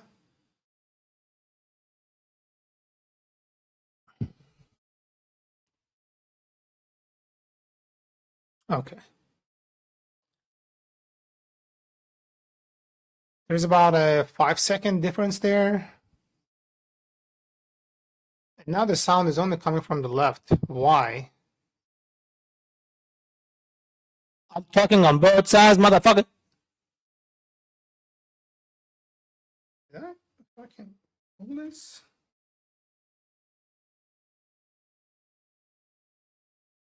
Oh, let's go back to India. And now it comes from both sides. Bro, this is some fucked up shit.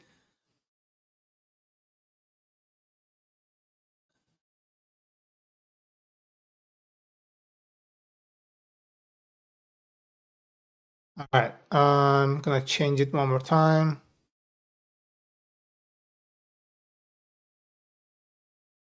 I think this is crisp enough. It's not, it doesn't sound like multi-directional, but it sounds good enough.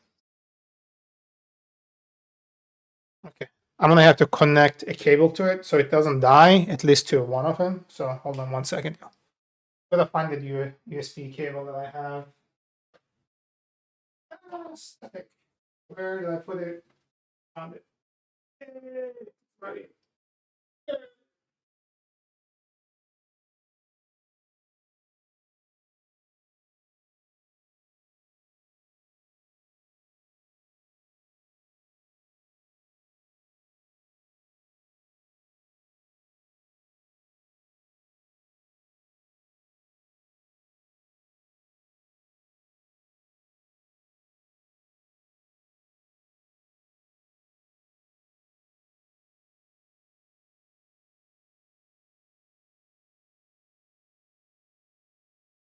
Okay, it should still be working now. Yes, and I gotta charge the other one too. I gotta find the cable for it. I have it. I have another one somewhere laying around here for sure. If only I was a bit more organized, it would be nice. I'm gonna use this one because it's like really rough.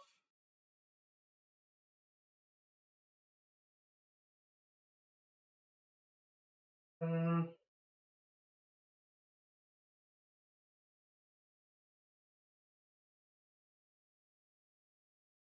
guess this is a good time to use its own cable.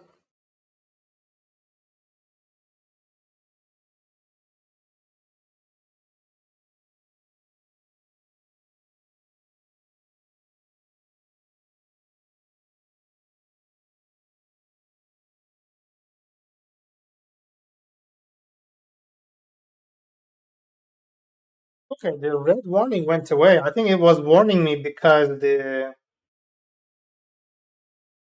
fuck, it's still gonna be like there for a long time, so I'm gonna connect it anyway.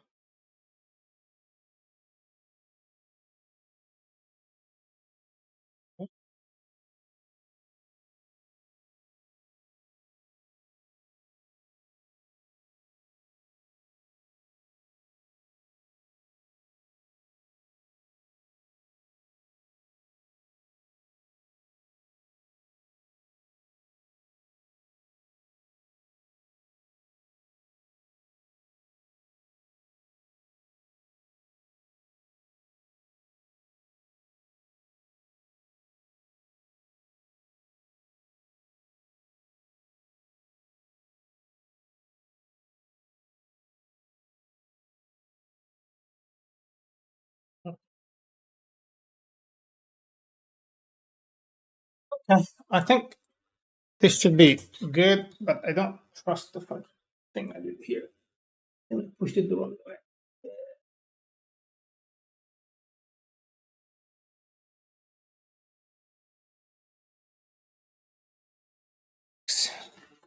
I can see that it's charging. This one is also charging.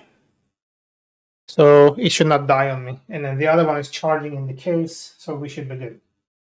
And as far as the sound quality goes, it sounds pretty decent to me.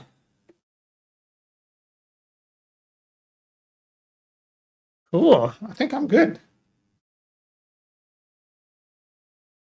All right. Now I can continue. Not take this because my phone is dying. I'm all over the place. I'm so all over the place.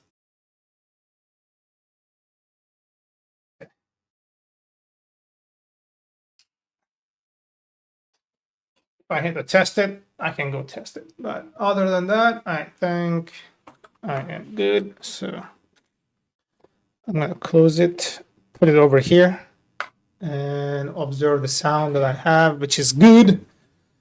Cool. I think it shouldn't sound like that anymore. It feels cold. I think he'll open the door again. Hold on. I'm gonna close it and then continue.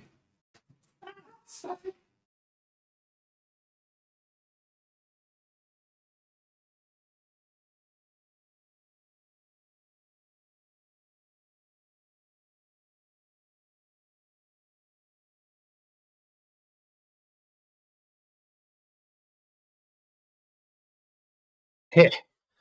All right. It's quite gloomy out there.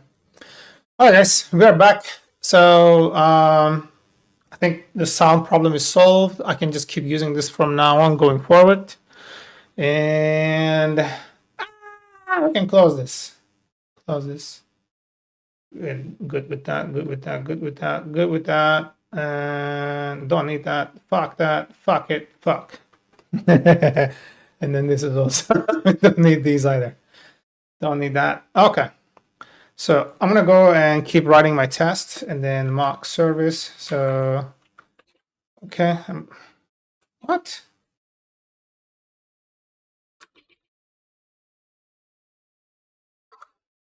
Import. Okay. I'm gonna call this product service. Okay. Mock product service. Okay. Service equals service. Product equals product. So let's import this. Thank you. And then I think now I can write self.assert equal product, right? Dot product service set count 1. So it should have 1. Let's this is gonna fail because I know like service is gonna require some shit. Null value in column type of relation billing service violates not null constraint. The fuck?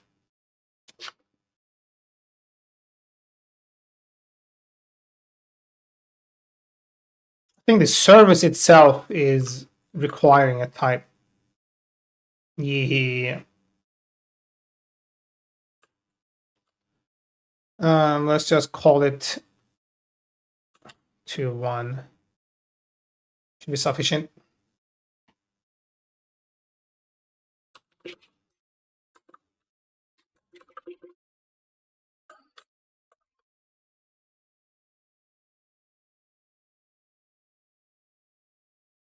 Wait.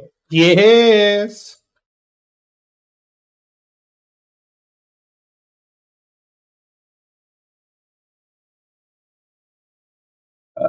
Excuse me. Description.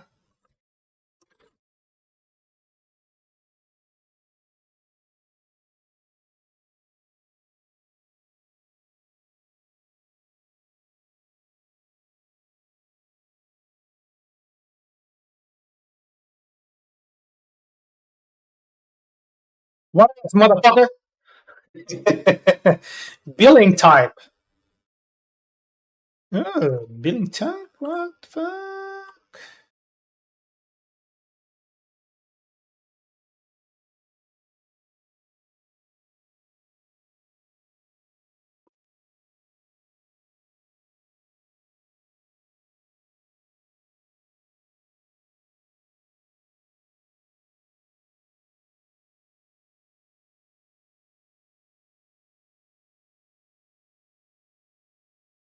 Quantity.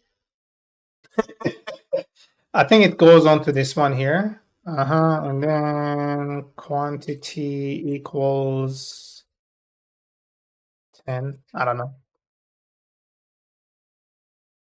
Price.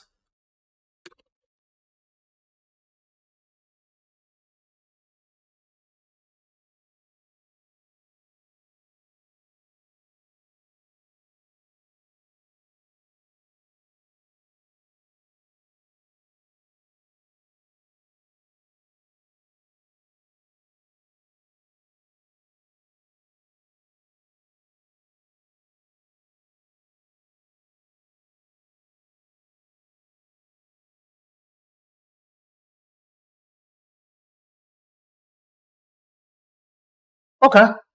So this is good.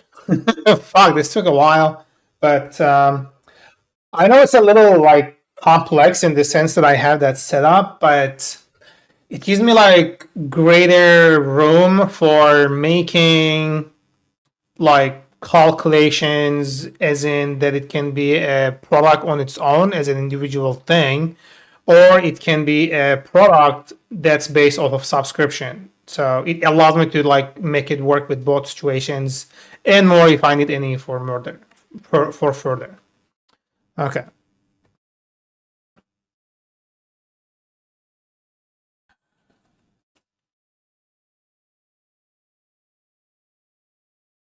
Cool. So I can see that my sound is working decent. I like it. Cool. Excuse me.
Talking about.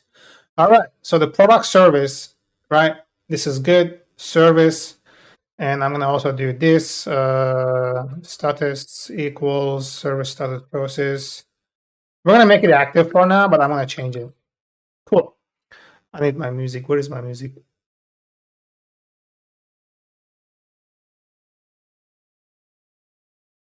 Why isn't it playing?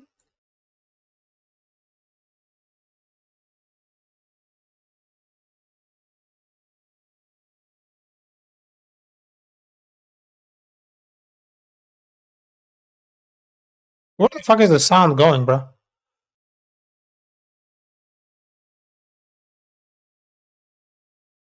Is it not connected?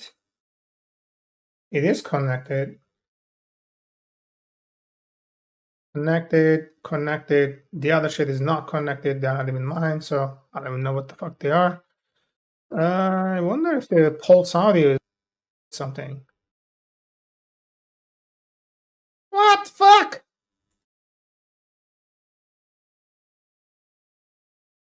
What is this? I don't even know what this is.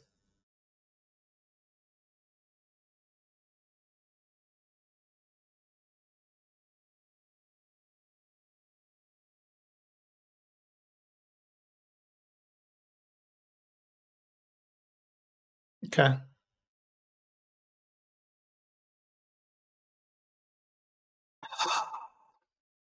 Can it sound like that?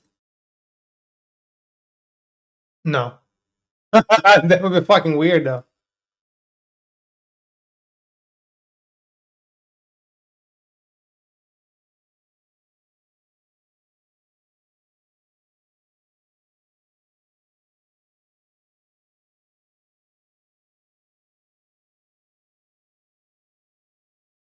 Ah.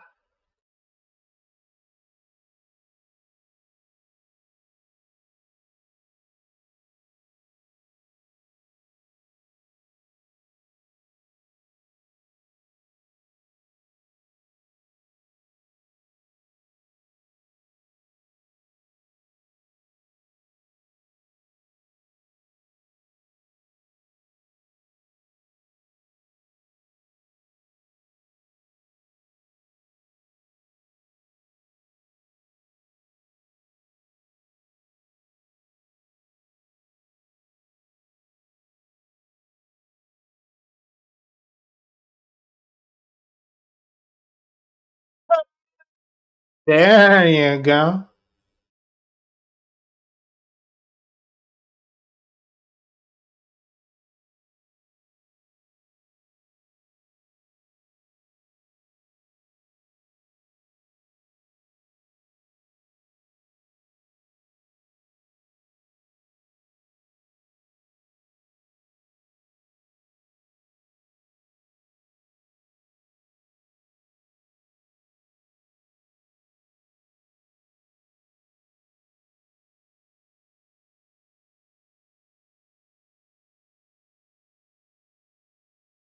I don't want to do this over here. This is fucking stupid. So I'm gonna come down here.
Alright, this is not bad. So instead of doing it like this here, I'm just gonna say service.halt. And then service.activate. And this is gonna be halt, I think. Hold on. So let's see. We have the same things. So I'm just gonna take this, go over here. Okay, and then product service status. Cool. Do we have cancel? No, we have inactive.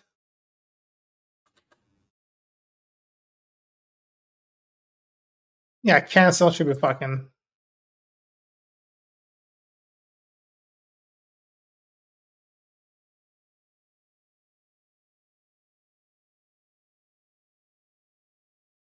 This is not sitting well with me. Fucking.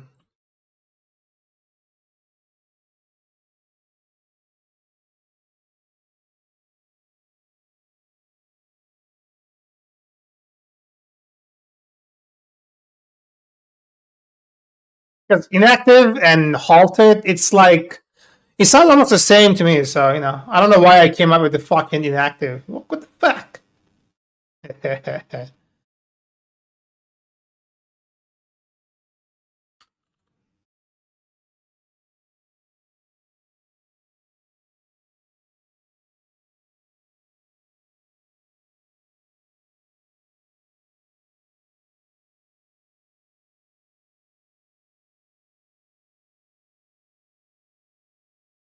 All right, so running this should pass just fine. Cool.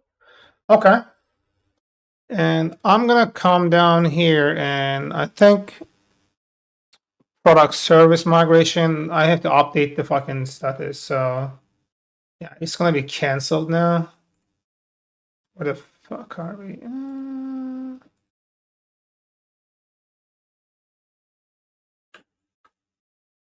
Number 3.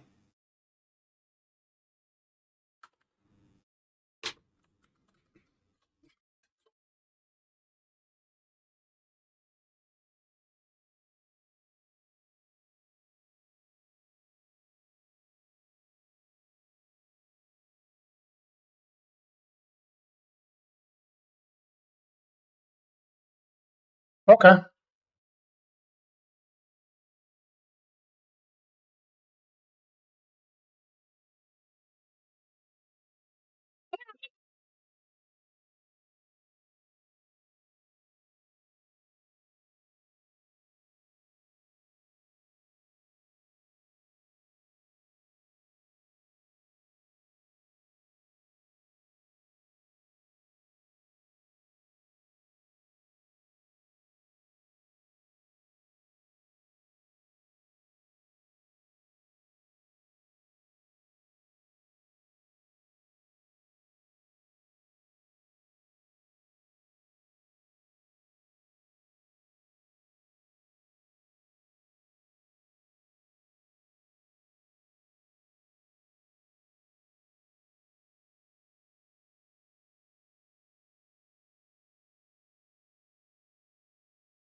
All right, this is turning out to be okay now, I guess. So,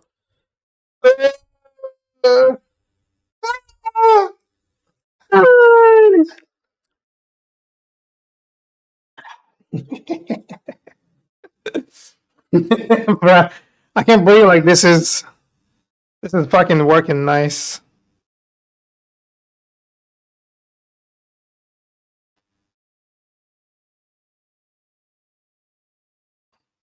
Can you hear me now?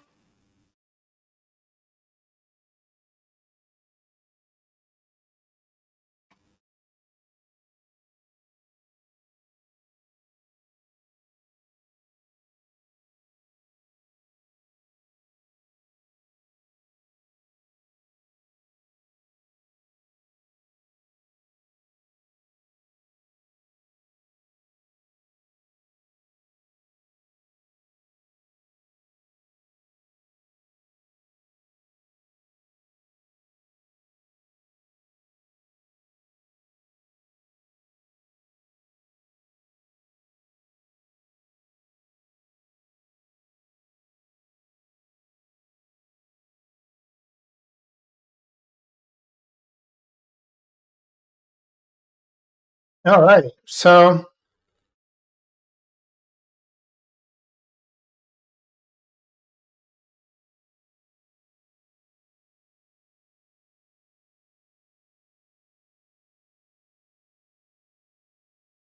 GX, I'm not sure if I'm saying it correctly, but Wacom, how can I start on software?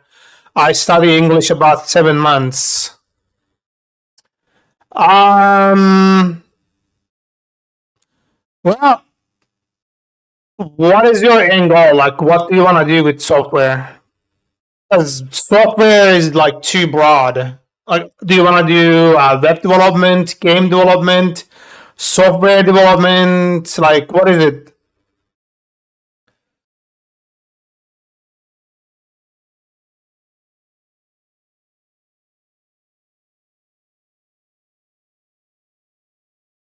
Hold on, I guess I'm getting too radio like. Oh my god! Yeah. The sound is kind of rough. Damn, still?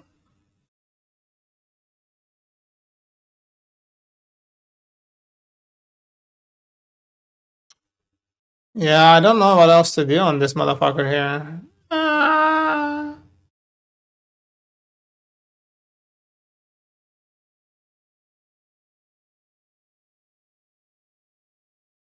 Yeah, I'm not sure what else to do with the microphone. It's really bugging me. It is clear though? No, okay.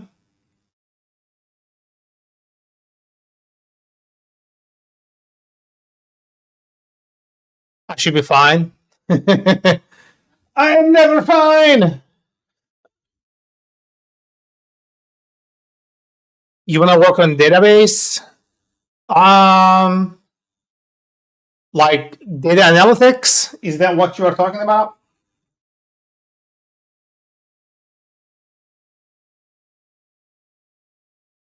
Data analytics, Python is a good bet for sure.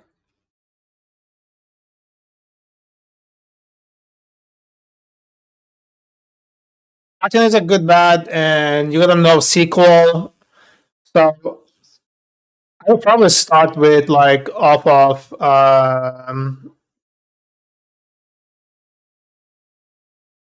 Python and then SQL. Start with Python and then SQL because it's definitely a thing that like when you're working on data. Oh shit, compressor made it worse.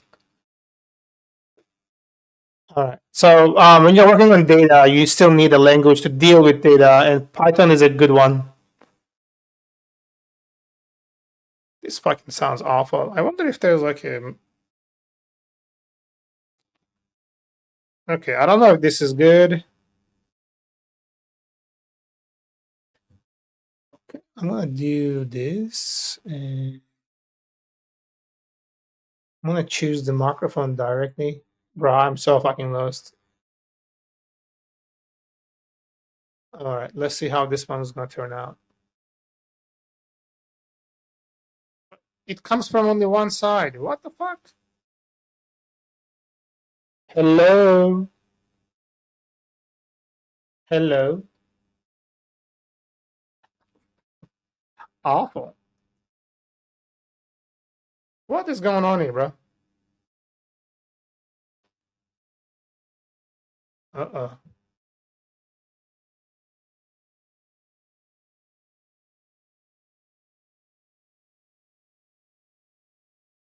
Um,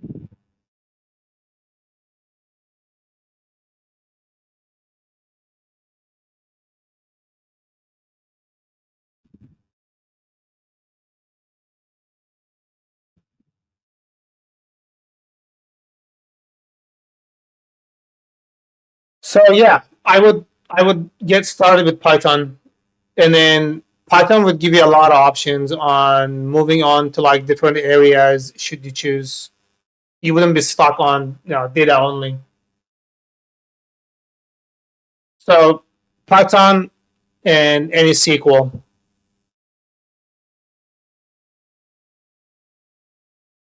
The most common ones are Postgres and MySQL. And then the past couple of years, I've seen Microsoft SQL like being very present in the market as well.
Oh boy. I am at 149 followers on Kick. I am popping off.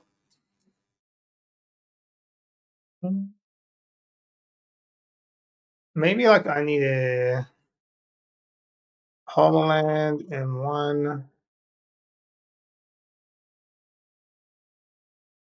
uh settings. How do I make it like not fucking one way?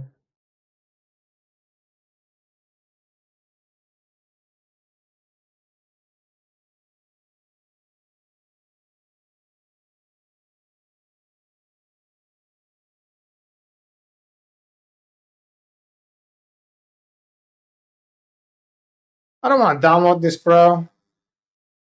I want to read it.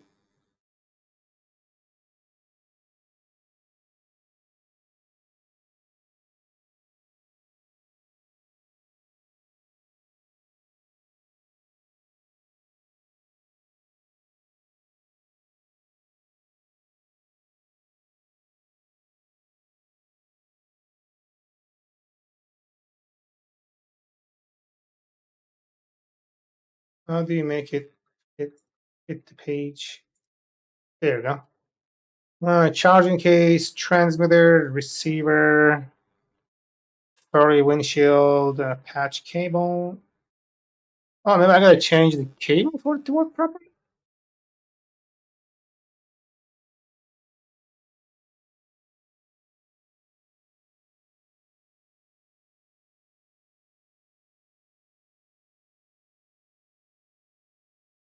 Yeah, that never occurred to me to try it. So 1 second, let's see.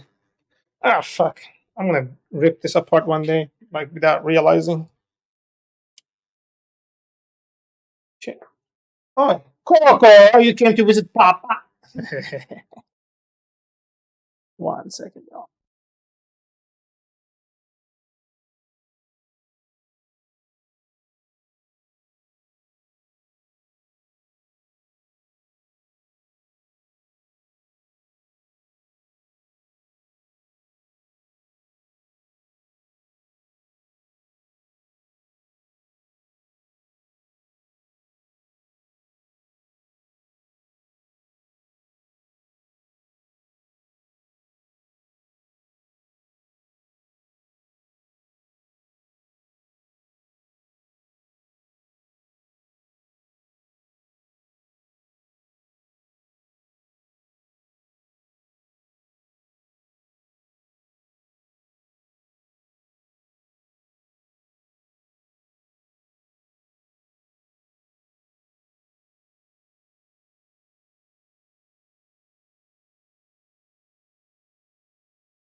is it this one? Oh, this sounds weird. What the fuck?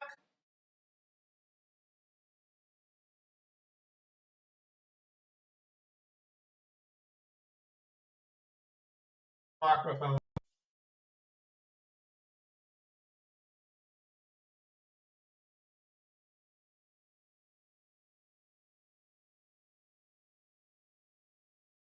Okay, this sounds different. And the sound is on both sides too. So uh, go back to this microphone. Okay, so what's going on here? Still sounds like ass.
Bro, I'm fucking growing tired of this shit.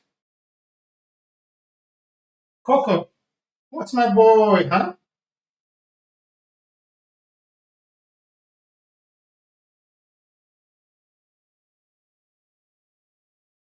Let me look at this thing real quick. User manual, warranty card, product information, transmitter, 1, 2, 3, 4, 5, 6. 1, studs in built-in microphone, power button, and hair. Ear clear, noise canceling button, okay, mounting, plug charging, contact, type C port. Okay. Remote switch. Okay.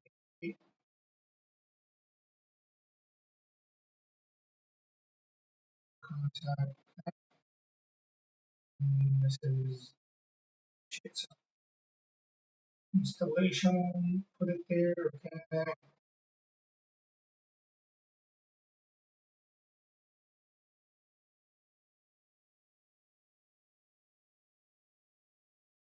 iPhone connection. Okay.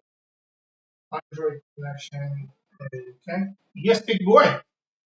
Who's your good boy?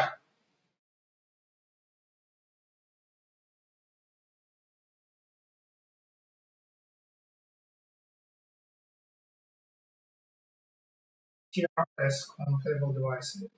Okay.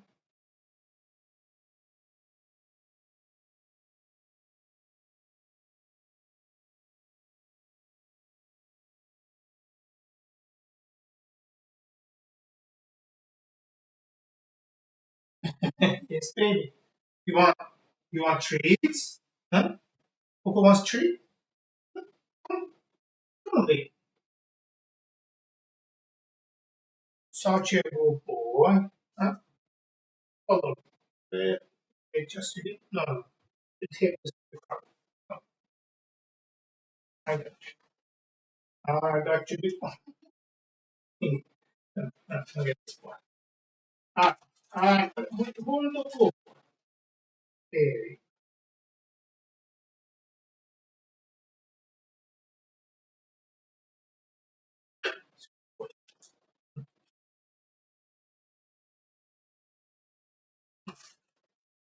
Here's one more. Yeah, Mr. Kid. That's a good boy. He's like purring on my lap. And he's like making the chirpy sound.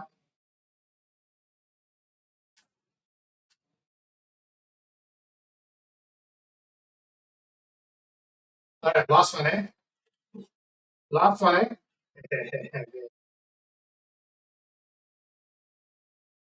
That's enough. That's enough. You open the door again. I feel cold. Hmm, hmm, Give me kiss. Okay. Go live your life.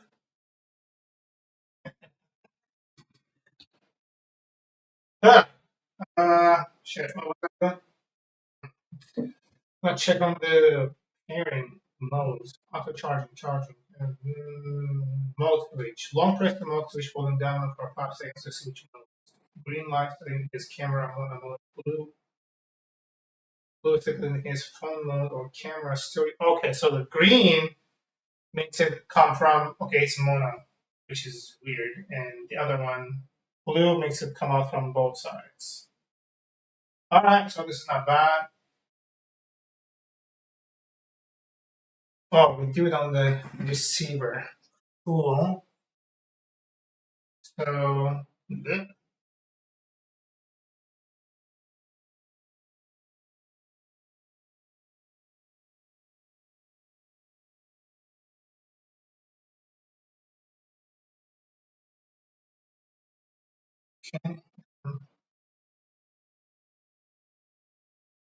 okay, this only does the parent, so it's kind of weird. Okay.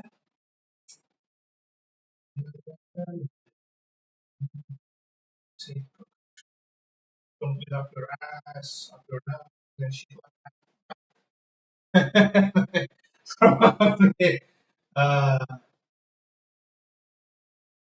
I'm gonna switch the cable here. 1 second.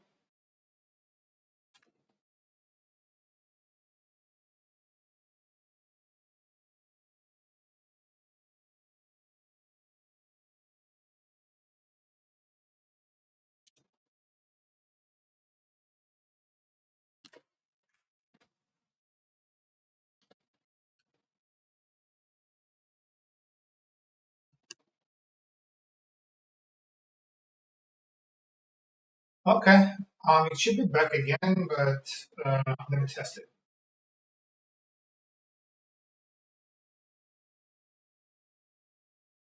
Let's see how it is.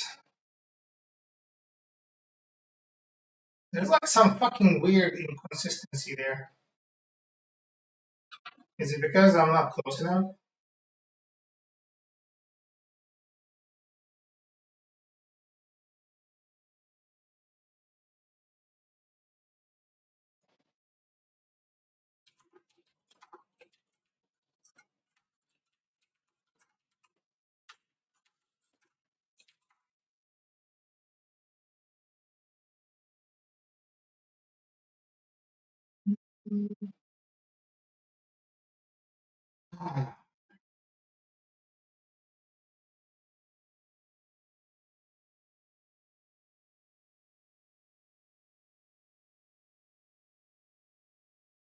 I fucking hate this shit so much.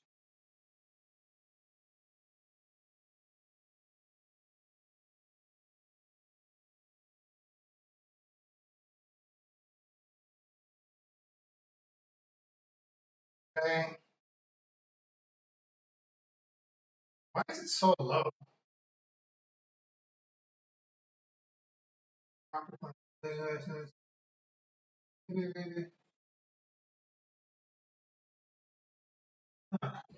don't even see a USB device in there. Kind of weird.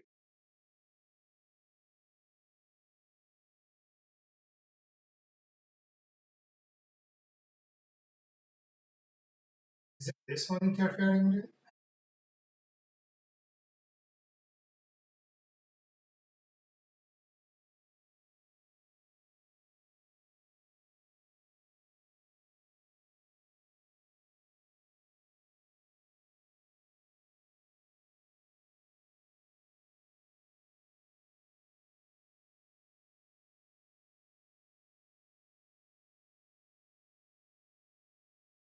Well, well, well. Sounds like it's coming from a fucking pipe. Ugh.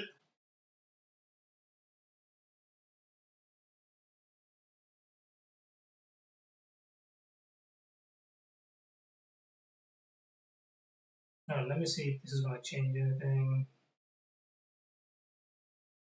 Okay. 1, 2, 3, 7. Hmm. Putting it directly to the thing didn't work. Sounds so ass.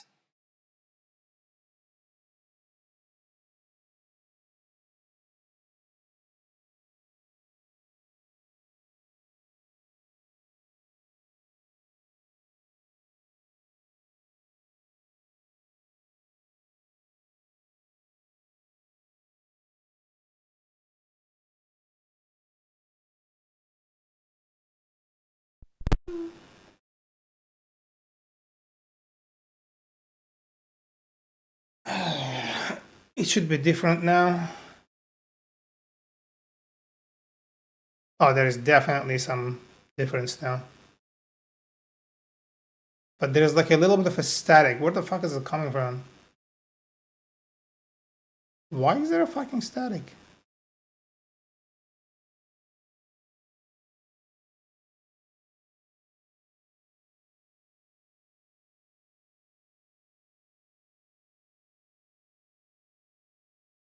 Okay, let's switch to NVIDIA. NVIDIA, save me. I still hear the fucking zzz sound. Alright, let's add the noise reduction back in the filters. Sorry, noise suppression. Alright, this is a little clear, more clear. Okay, let's try this one. Alright, this is pretty good, I think. I think this should do, yeah, cool. I'm going to close the door because it's cold again. Hold on, if I'm standing far, it's better. Oh, I think it lacks a little bit of a distance. Fuck it.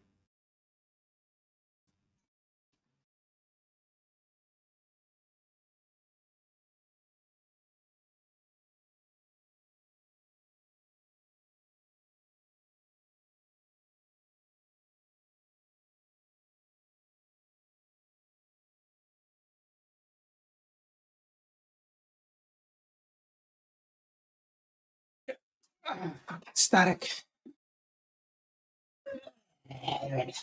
Problems.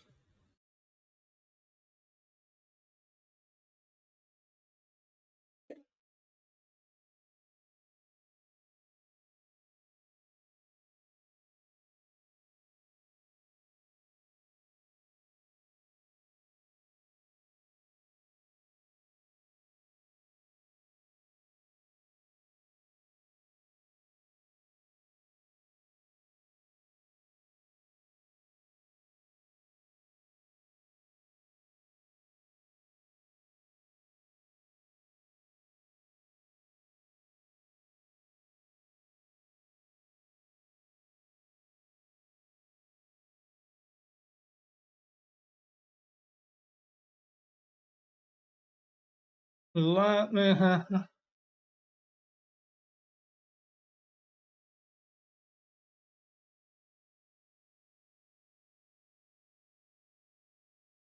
me see if that's it. I know that's a thing, I just don't remember. Uh, hmm.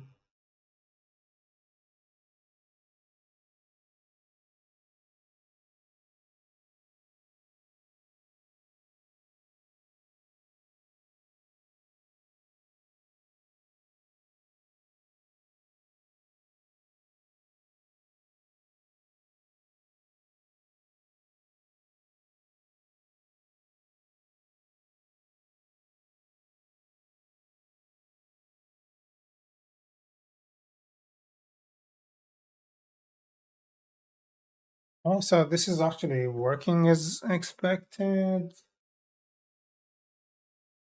Huh. Let me check. I think I bought it when I was in the US, so probably in my US one. Hmm.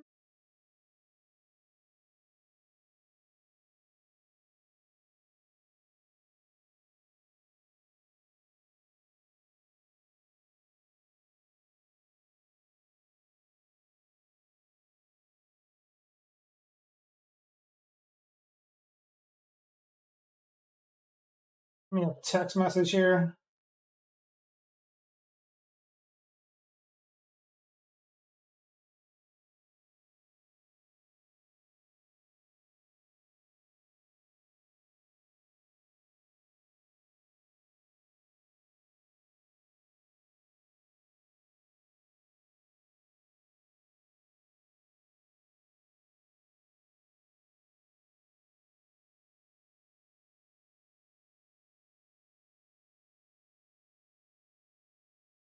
Yeah, I need the splitter to dual mail.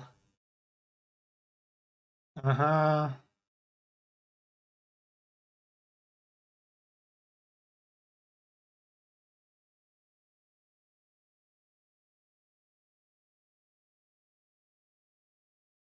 Okay, this one right here. Uh-huh. Dual XLR mail. Okay. Hmm. I think it's worth trying.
Need a few things for it to work. Right. Haha.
Yeah, so fucking expensive. $170 for a fucking audio interface? Get the fuck out of here.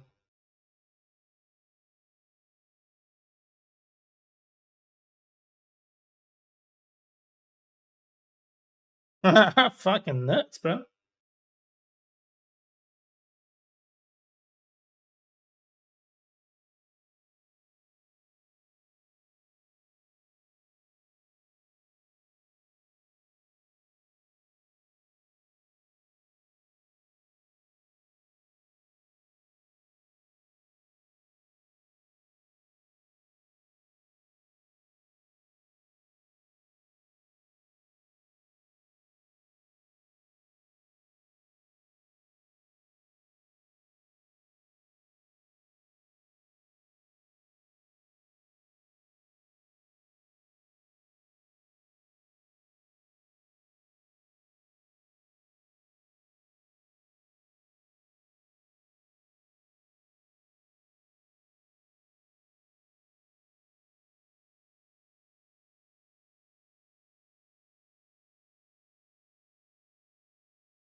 What the fuck am I looking at here?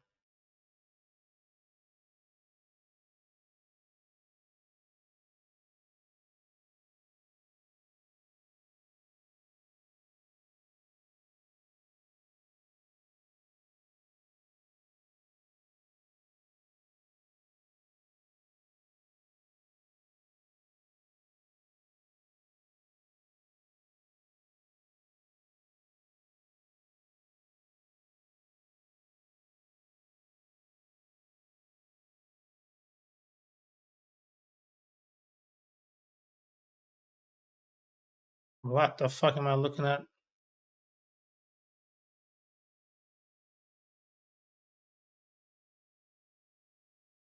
Yeah, this is not really it.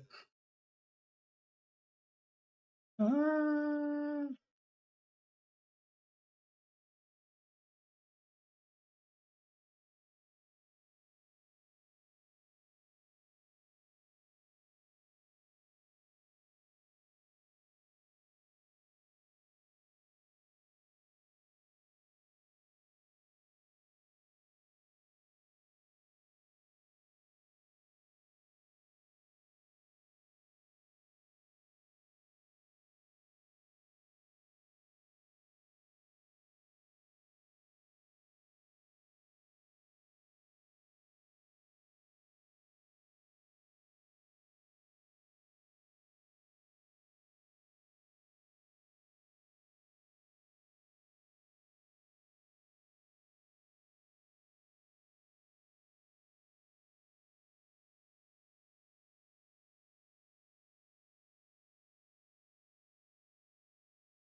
This could work.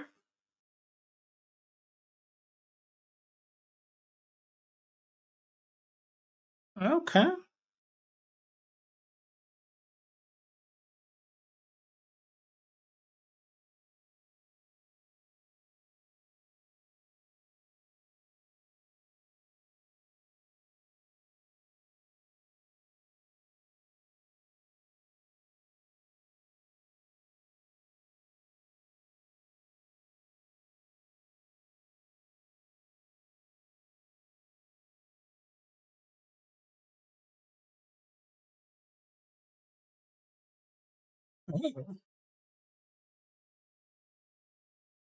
I kind of want to save this, so hold on 1 second. Okay, I'm gonna do this. Add to wish list. Cool.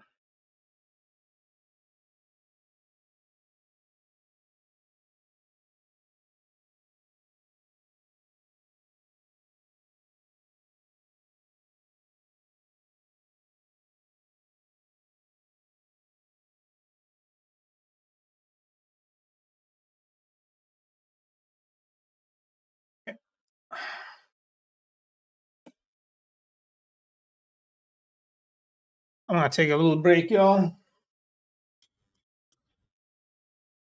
Yeah, I'll take a little break and then gonna continue afterwards.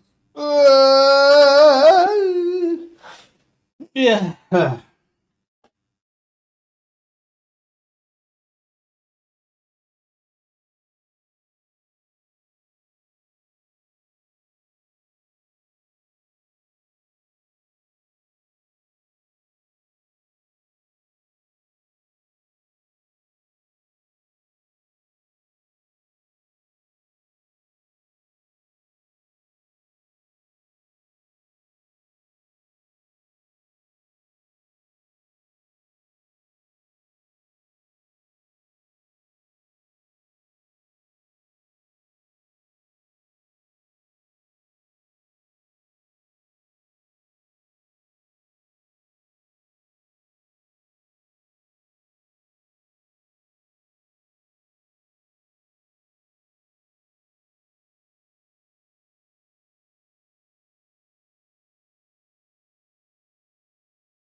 All right, I'm gonna try to test this again.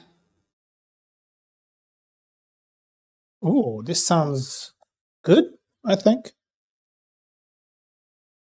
Hold on. I'm gonna try this on the headset, the wireless headset. Bruh, what the fuck is going on, bruh?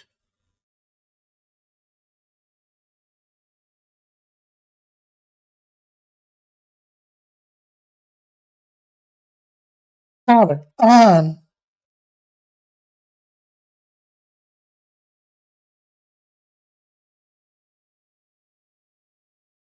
Why isn't it connecting?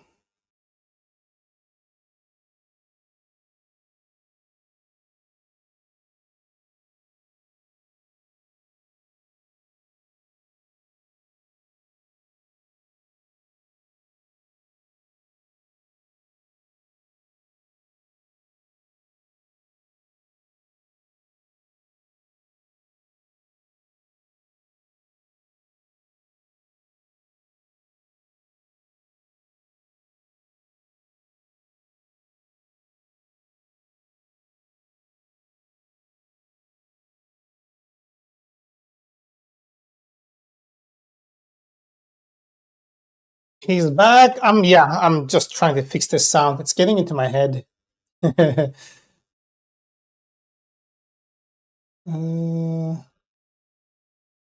don't know what's happening here. Why isn't it connecting, bro? I think I'm experiencing problem with one of these motherfuckers again.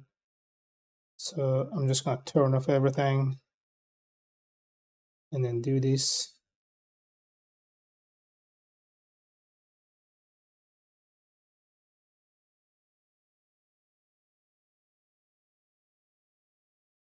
Okay, so it did connect, and then let me launch this on. Let me launch Twitch again.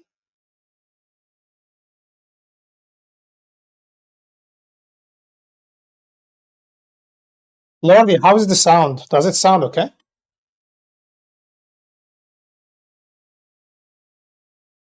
Oh my god, this is fucking raping my ear.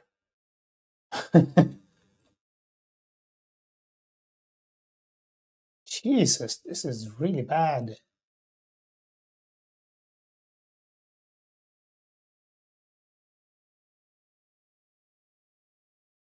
Let me see.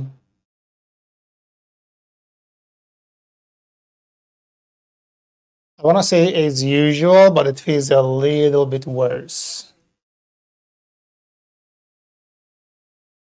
Yeah, it's definitely worse. It's definitely worse. Especially since after I put in the thing here,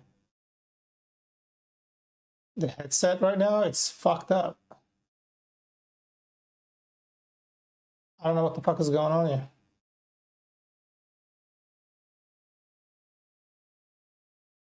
What happened? It fucking died?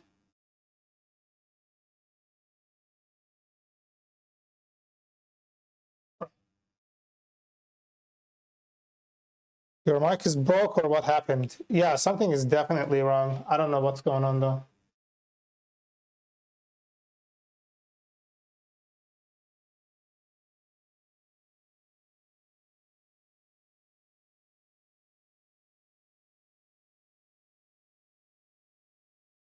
So the Twitch is not, doesn't want to use the fucking Bluetooth. What is your deal?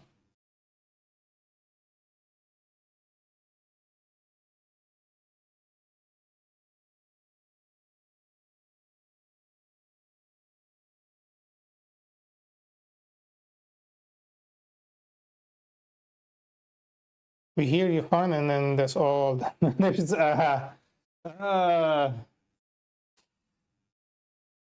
this is some annoying bullshit.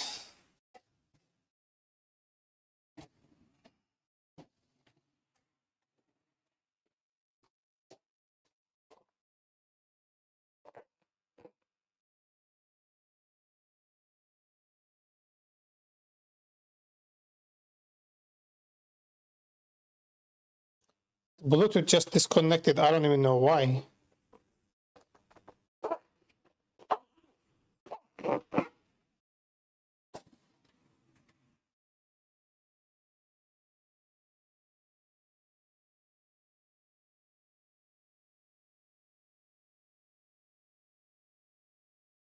Okay, let's try this again. Fuck. Oh, this is really fucking annoying.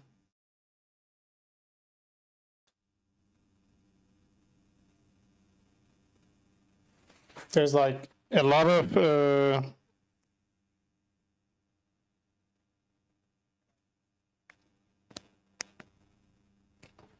static.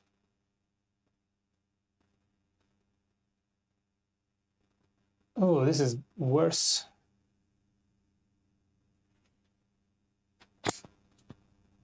Fucking hell.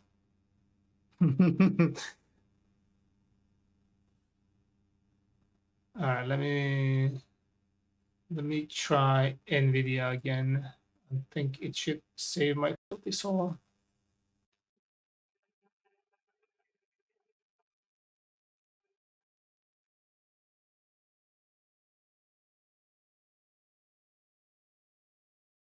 Jesus, man. What the fuck?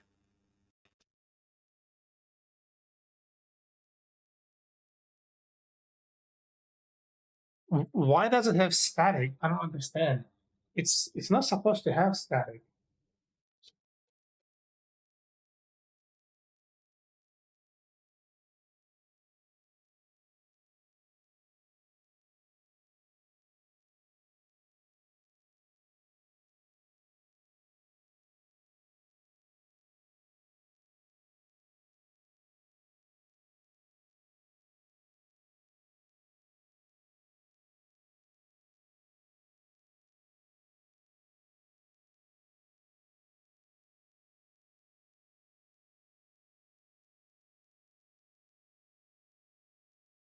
Yeah, I shouldn't have fucking bought this fucker again.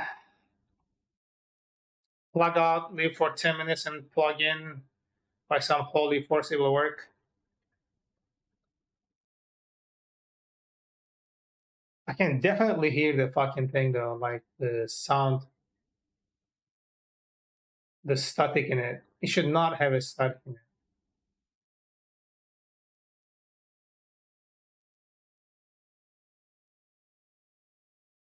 Like it's really fucking weird.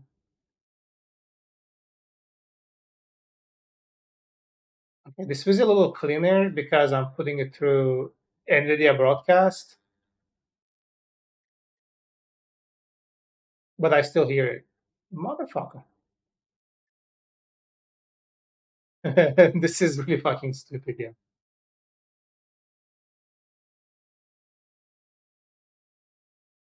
This mic was supposed to fix all my problems in the world.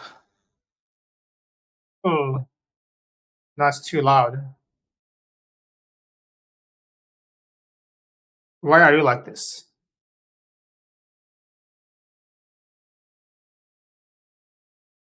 This is how is it now? It's a little better?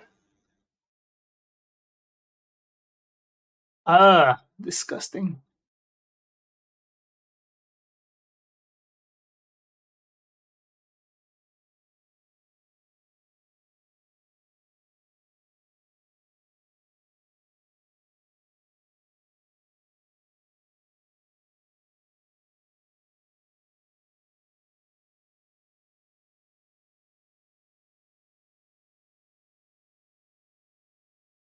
What the fuck? Okay, I wonder if it is because it is getting charged. I'm gonna disconnect it.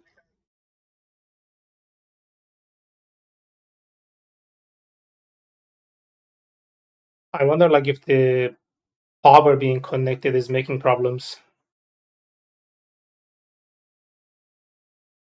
Oh, this is fucking horrible.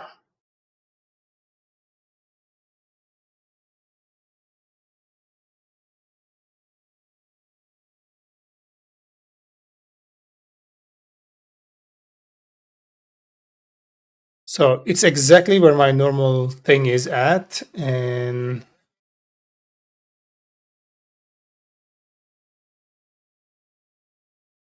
um,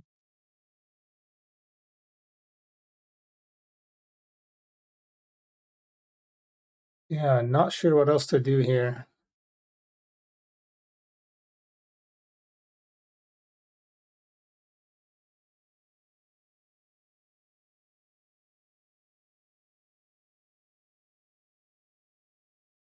It feels like my headset is bitching too. Motherfucker, bro.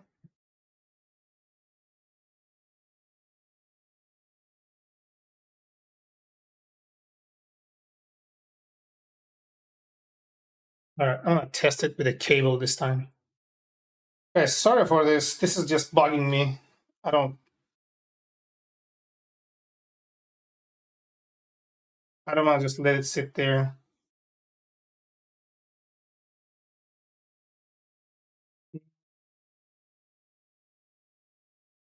Goes here.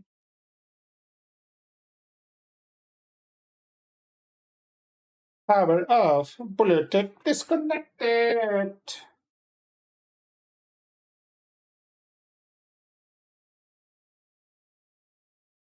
All right, let me see how this one is now.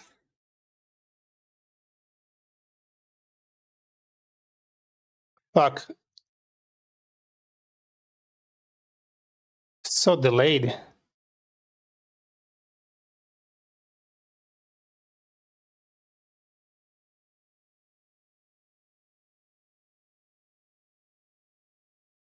Music feels too loud.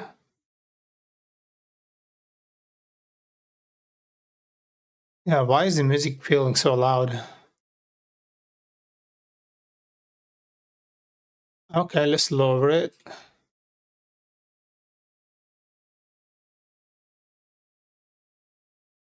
Okay, it should be a bit more evened out now.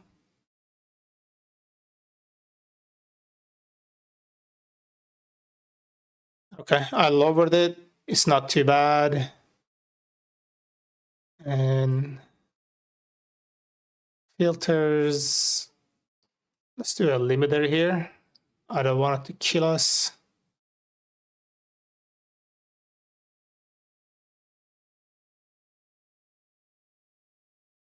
Tonight the music seems so loud, I don't know the rest of the song. Yeah, it should be on like a pretty decent level normally. I'm just having some fucking weird problems today. I don't know what's happening.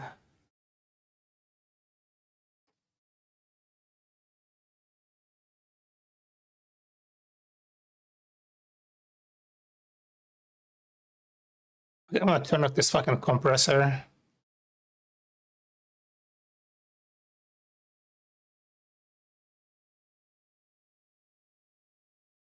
Okay, turned off the compressor. I don't know if it's gonna make any difference, but let's see. These are the lyrics. Tonight the music seems so loud. I wish that we could lose this crowd. Maybe it's better this way. Bro, I'm so sorry. I'm sorry I'm putting you guys through this. That wasn't my intention.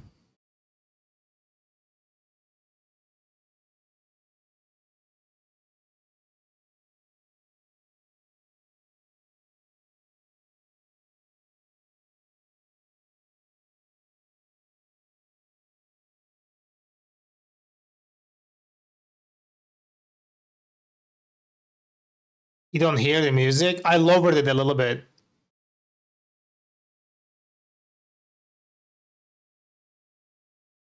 It's still there.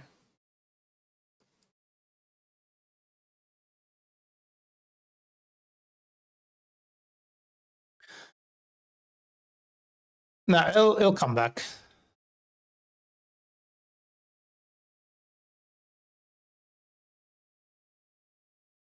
Yeah, it's like a YouTube video that has a bunch of songs added after each other, and there's like a little bit of empty space between the songs.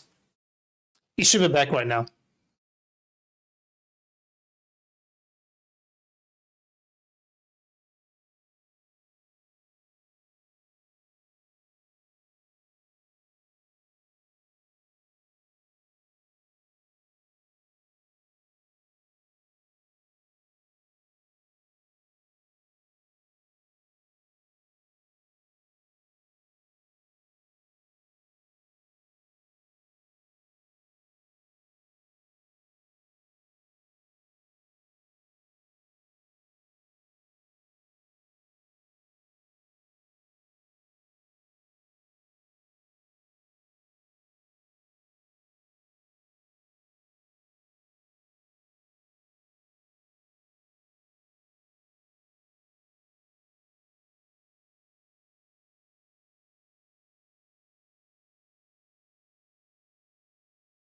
What's that pretty face? I'm skipped the BRB screen.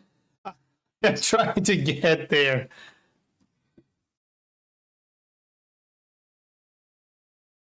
Hold on, I'm gonna try something else. It's all about trying today.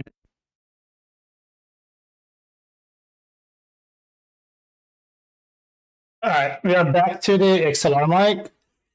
I'm not sure how this is gonna come around, but let me test it out for a quick minute here.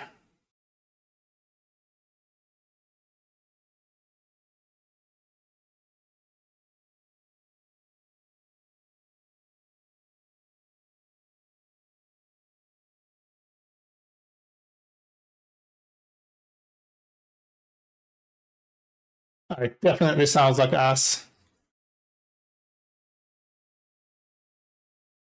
Straight up ass. I fucking hate this so much.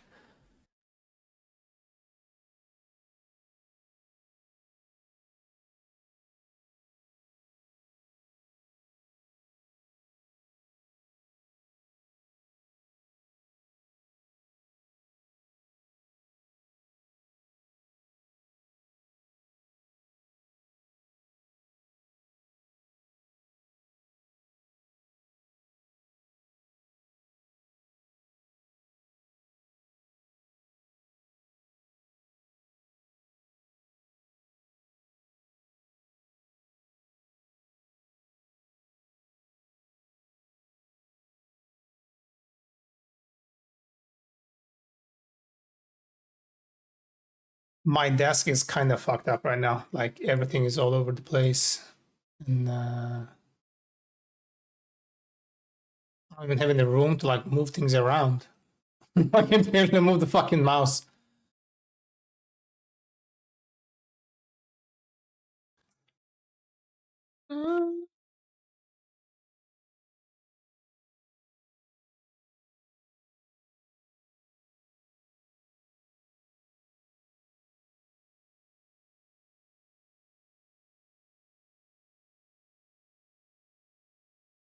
Oh shit.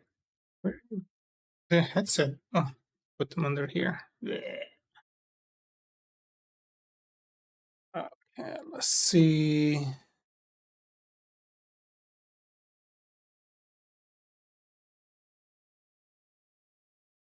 Okay, a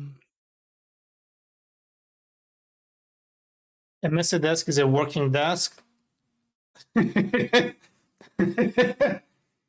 That's true. That's true. I guess. Yeah.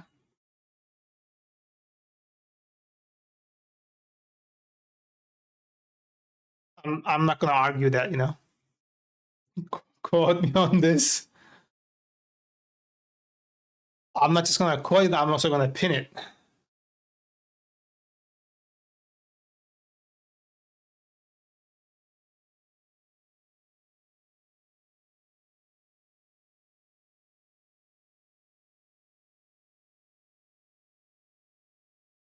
Quoted and pinned. Yeah. You know what I'm saying?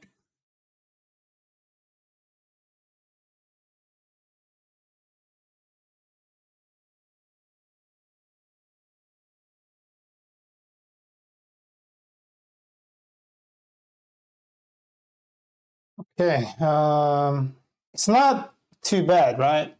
Right now, like it's not unbearably bad. I just don't want people coming and then they're like, "Oh, what the fuck is this? Like, we can't even hear this dude."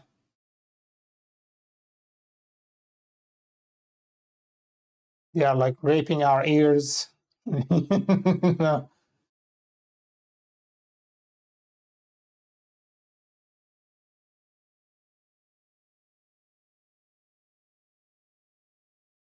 All right, let's see what's happening here.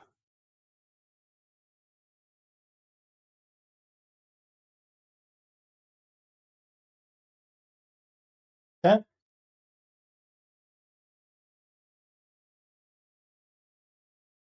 I think I've done it as good as I could right now. Yeah, what else I can do?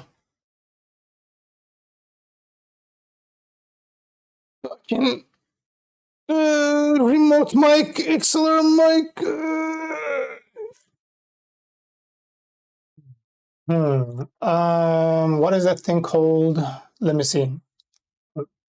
Let's bring this. And then what was it called? The voice meter?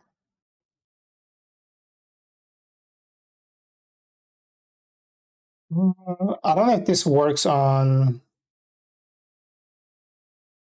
Linux. Banana. Banana is voice meter. I just need like this simplest one.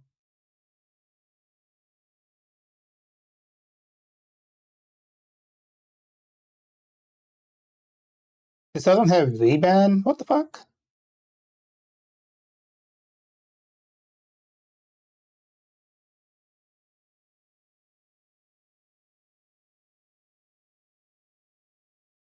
Standard. Standard. I'm gonna take this off my thing and then I'm gonna put it on the microphone here so it's closer to my mouth. It's up there with a little rubber band.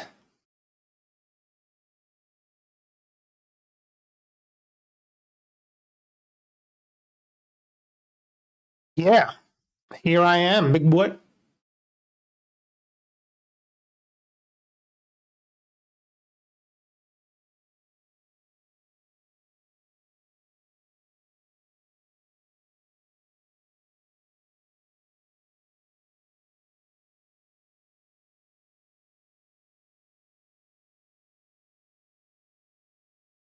So the thing is, can you install this on Linux? So many tabs. I know. That's my jam, bro.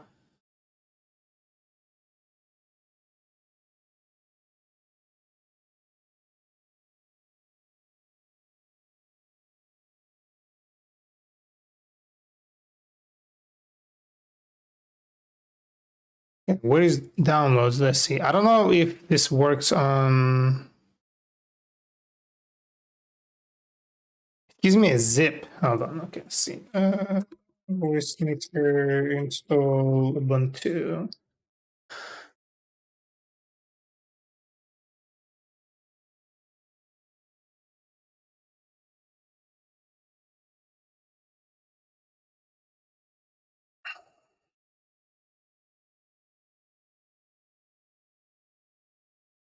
This was from 3 years ago. Oh shit. You know what? I'm gonna download this. Let's see what's in there.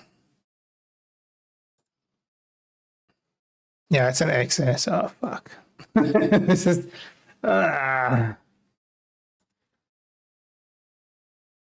that's not good. Not good.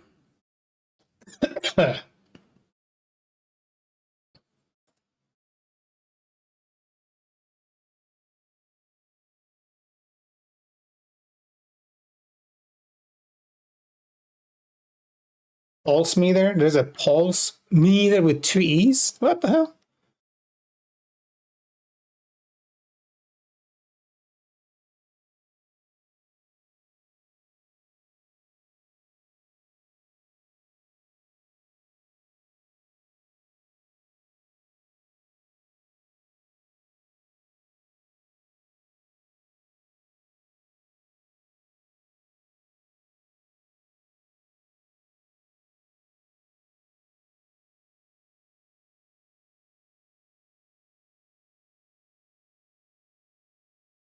So I wonder if this does have like VBAN virtual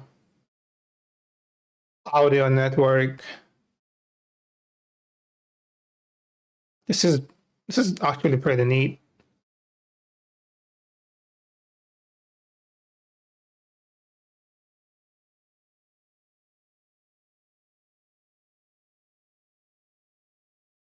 Route audio from one device to another. Okay, that's pretty much what I'm looking for.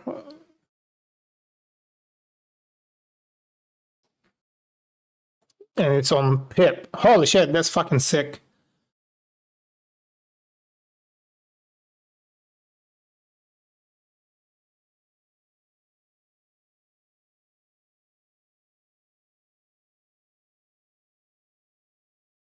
So where is the documentation? Because how to use, okay.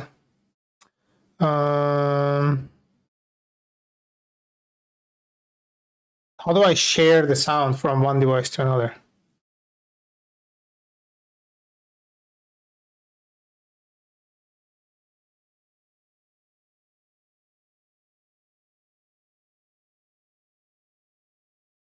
What's up with the fucking audio here? Music, it's not working?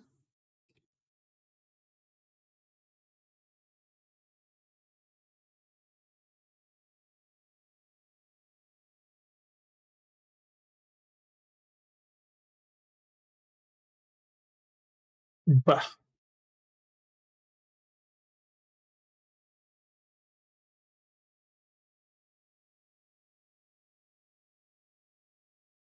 Okay, there, it's coming up now.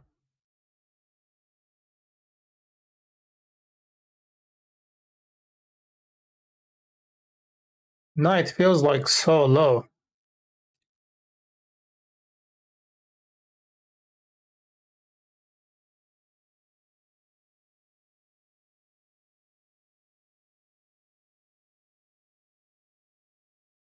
Okay. Mm-hmm.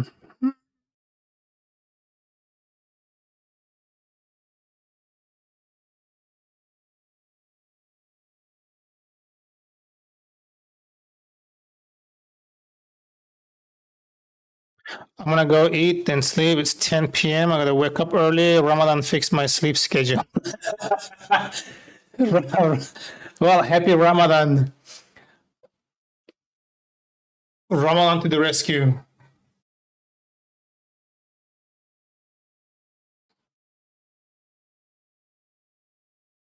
Yeah, I'm gonna connect this fucker directly to the USB, not through the USB hub. I feel like it's interfering. But thanks for stopping by, dude. I appreciate it. And happy Ramadan. Hope your fasting goes well.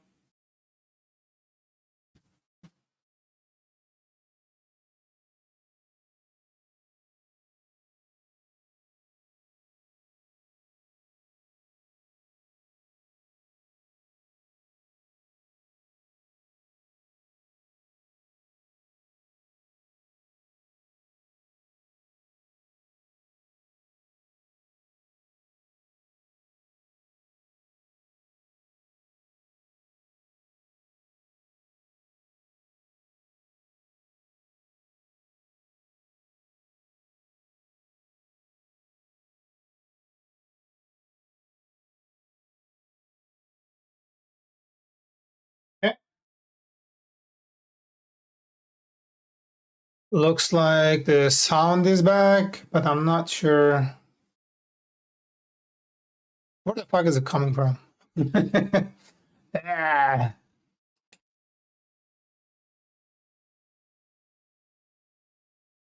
there is only one, right?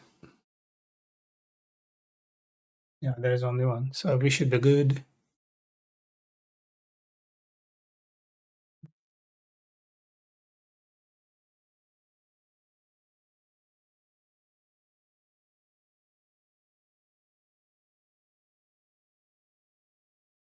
I'm so fucking distracted.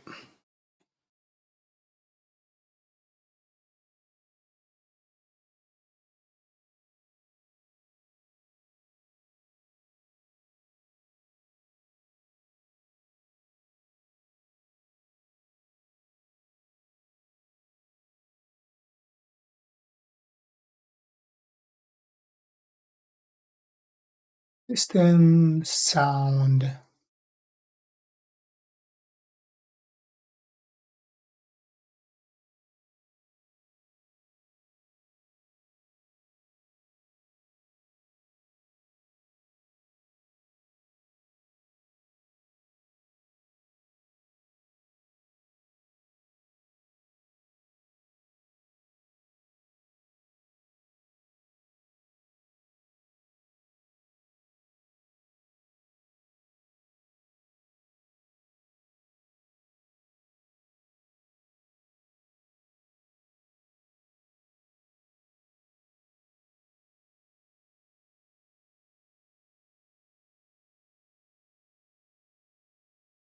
Oh, kill it, girl. Kill it.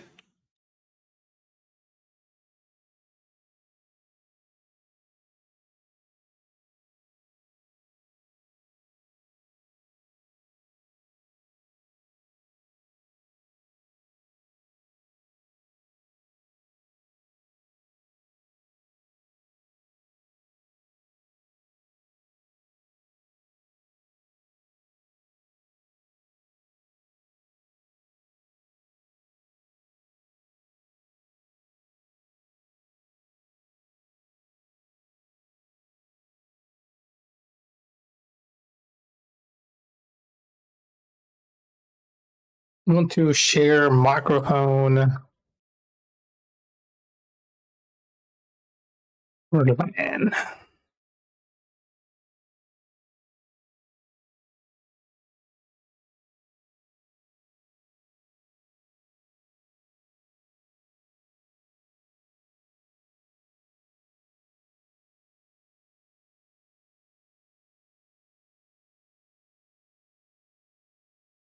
I did not know this was a thing.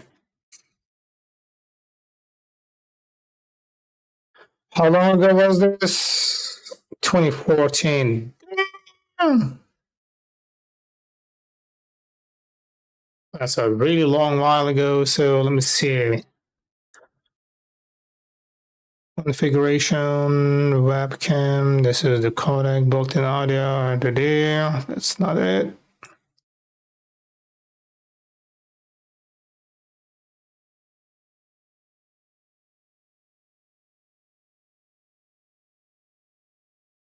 Yeah, I can't really do anything about this, right? Like, this is the microphone that I actually have. It says set as fallback. Yeah,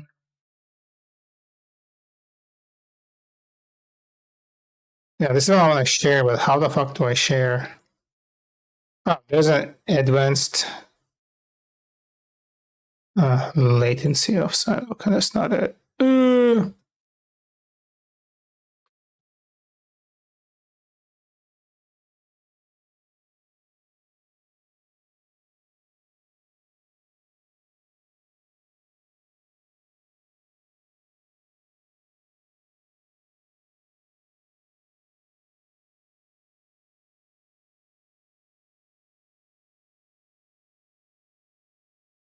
Network setup. Several stand different ways to connect another post on the server. Hmm.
Okay, but how do we do this? What the fuck? It's there, but it's not really showing us how we can really use it though.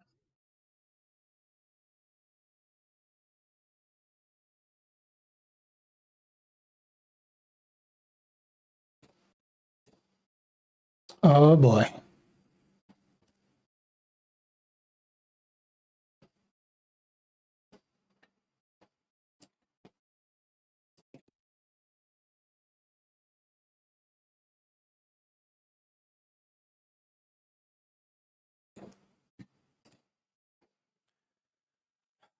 I'm tired with this shit.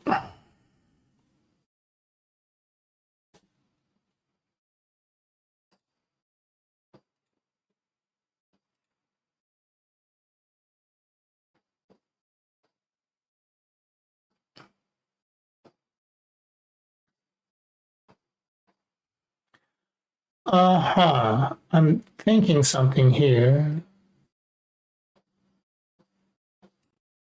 That could work.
Module loopback. So this is something apparently I just don't fucking understand it.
Hmm.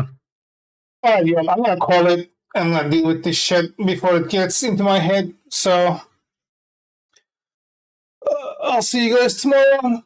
Thanks for watching. And sorry for the shitty stream stuff today.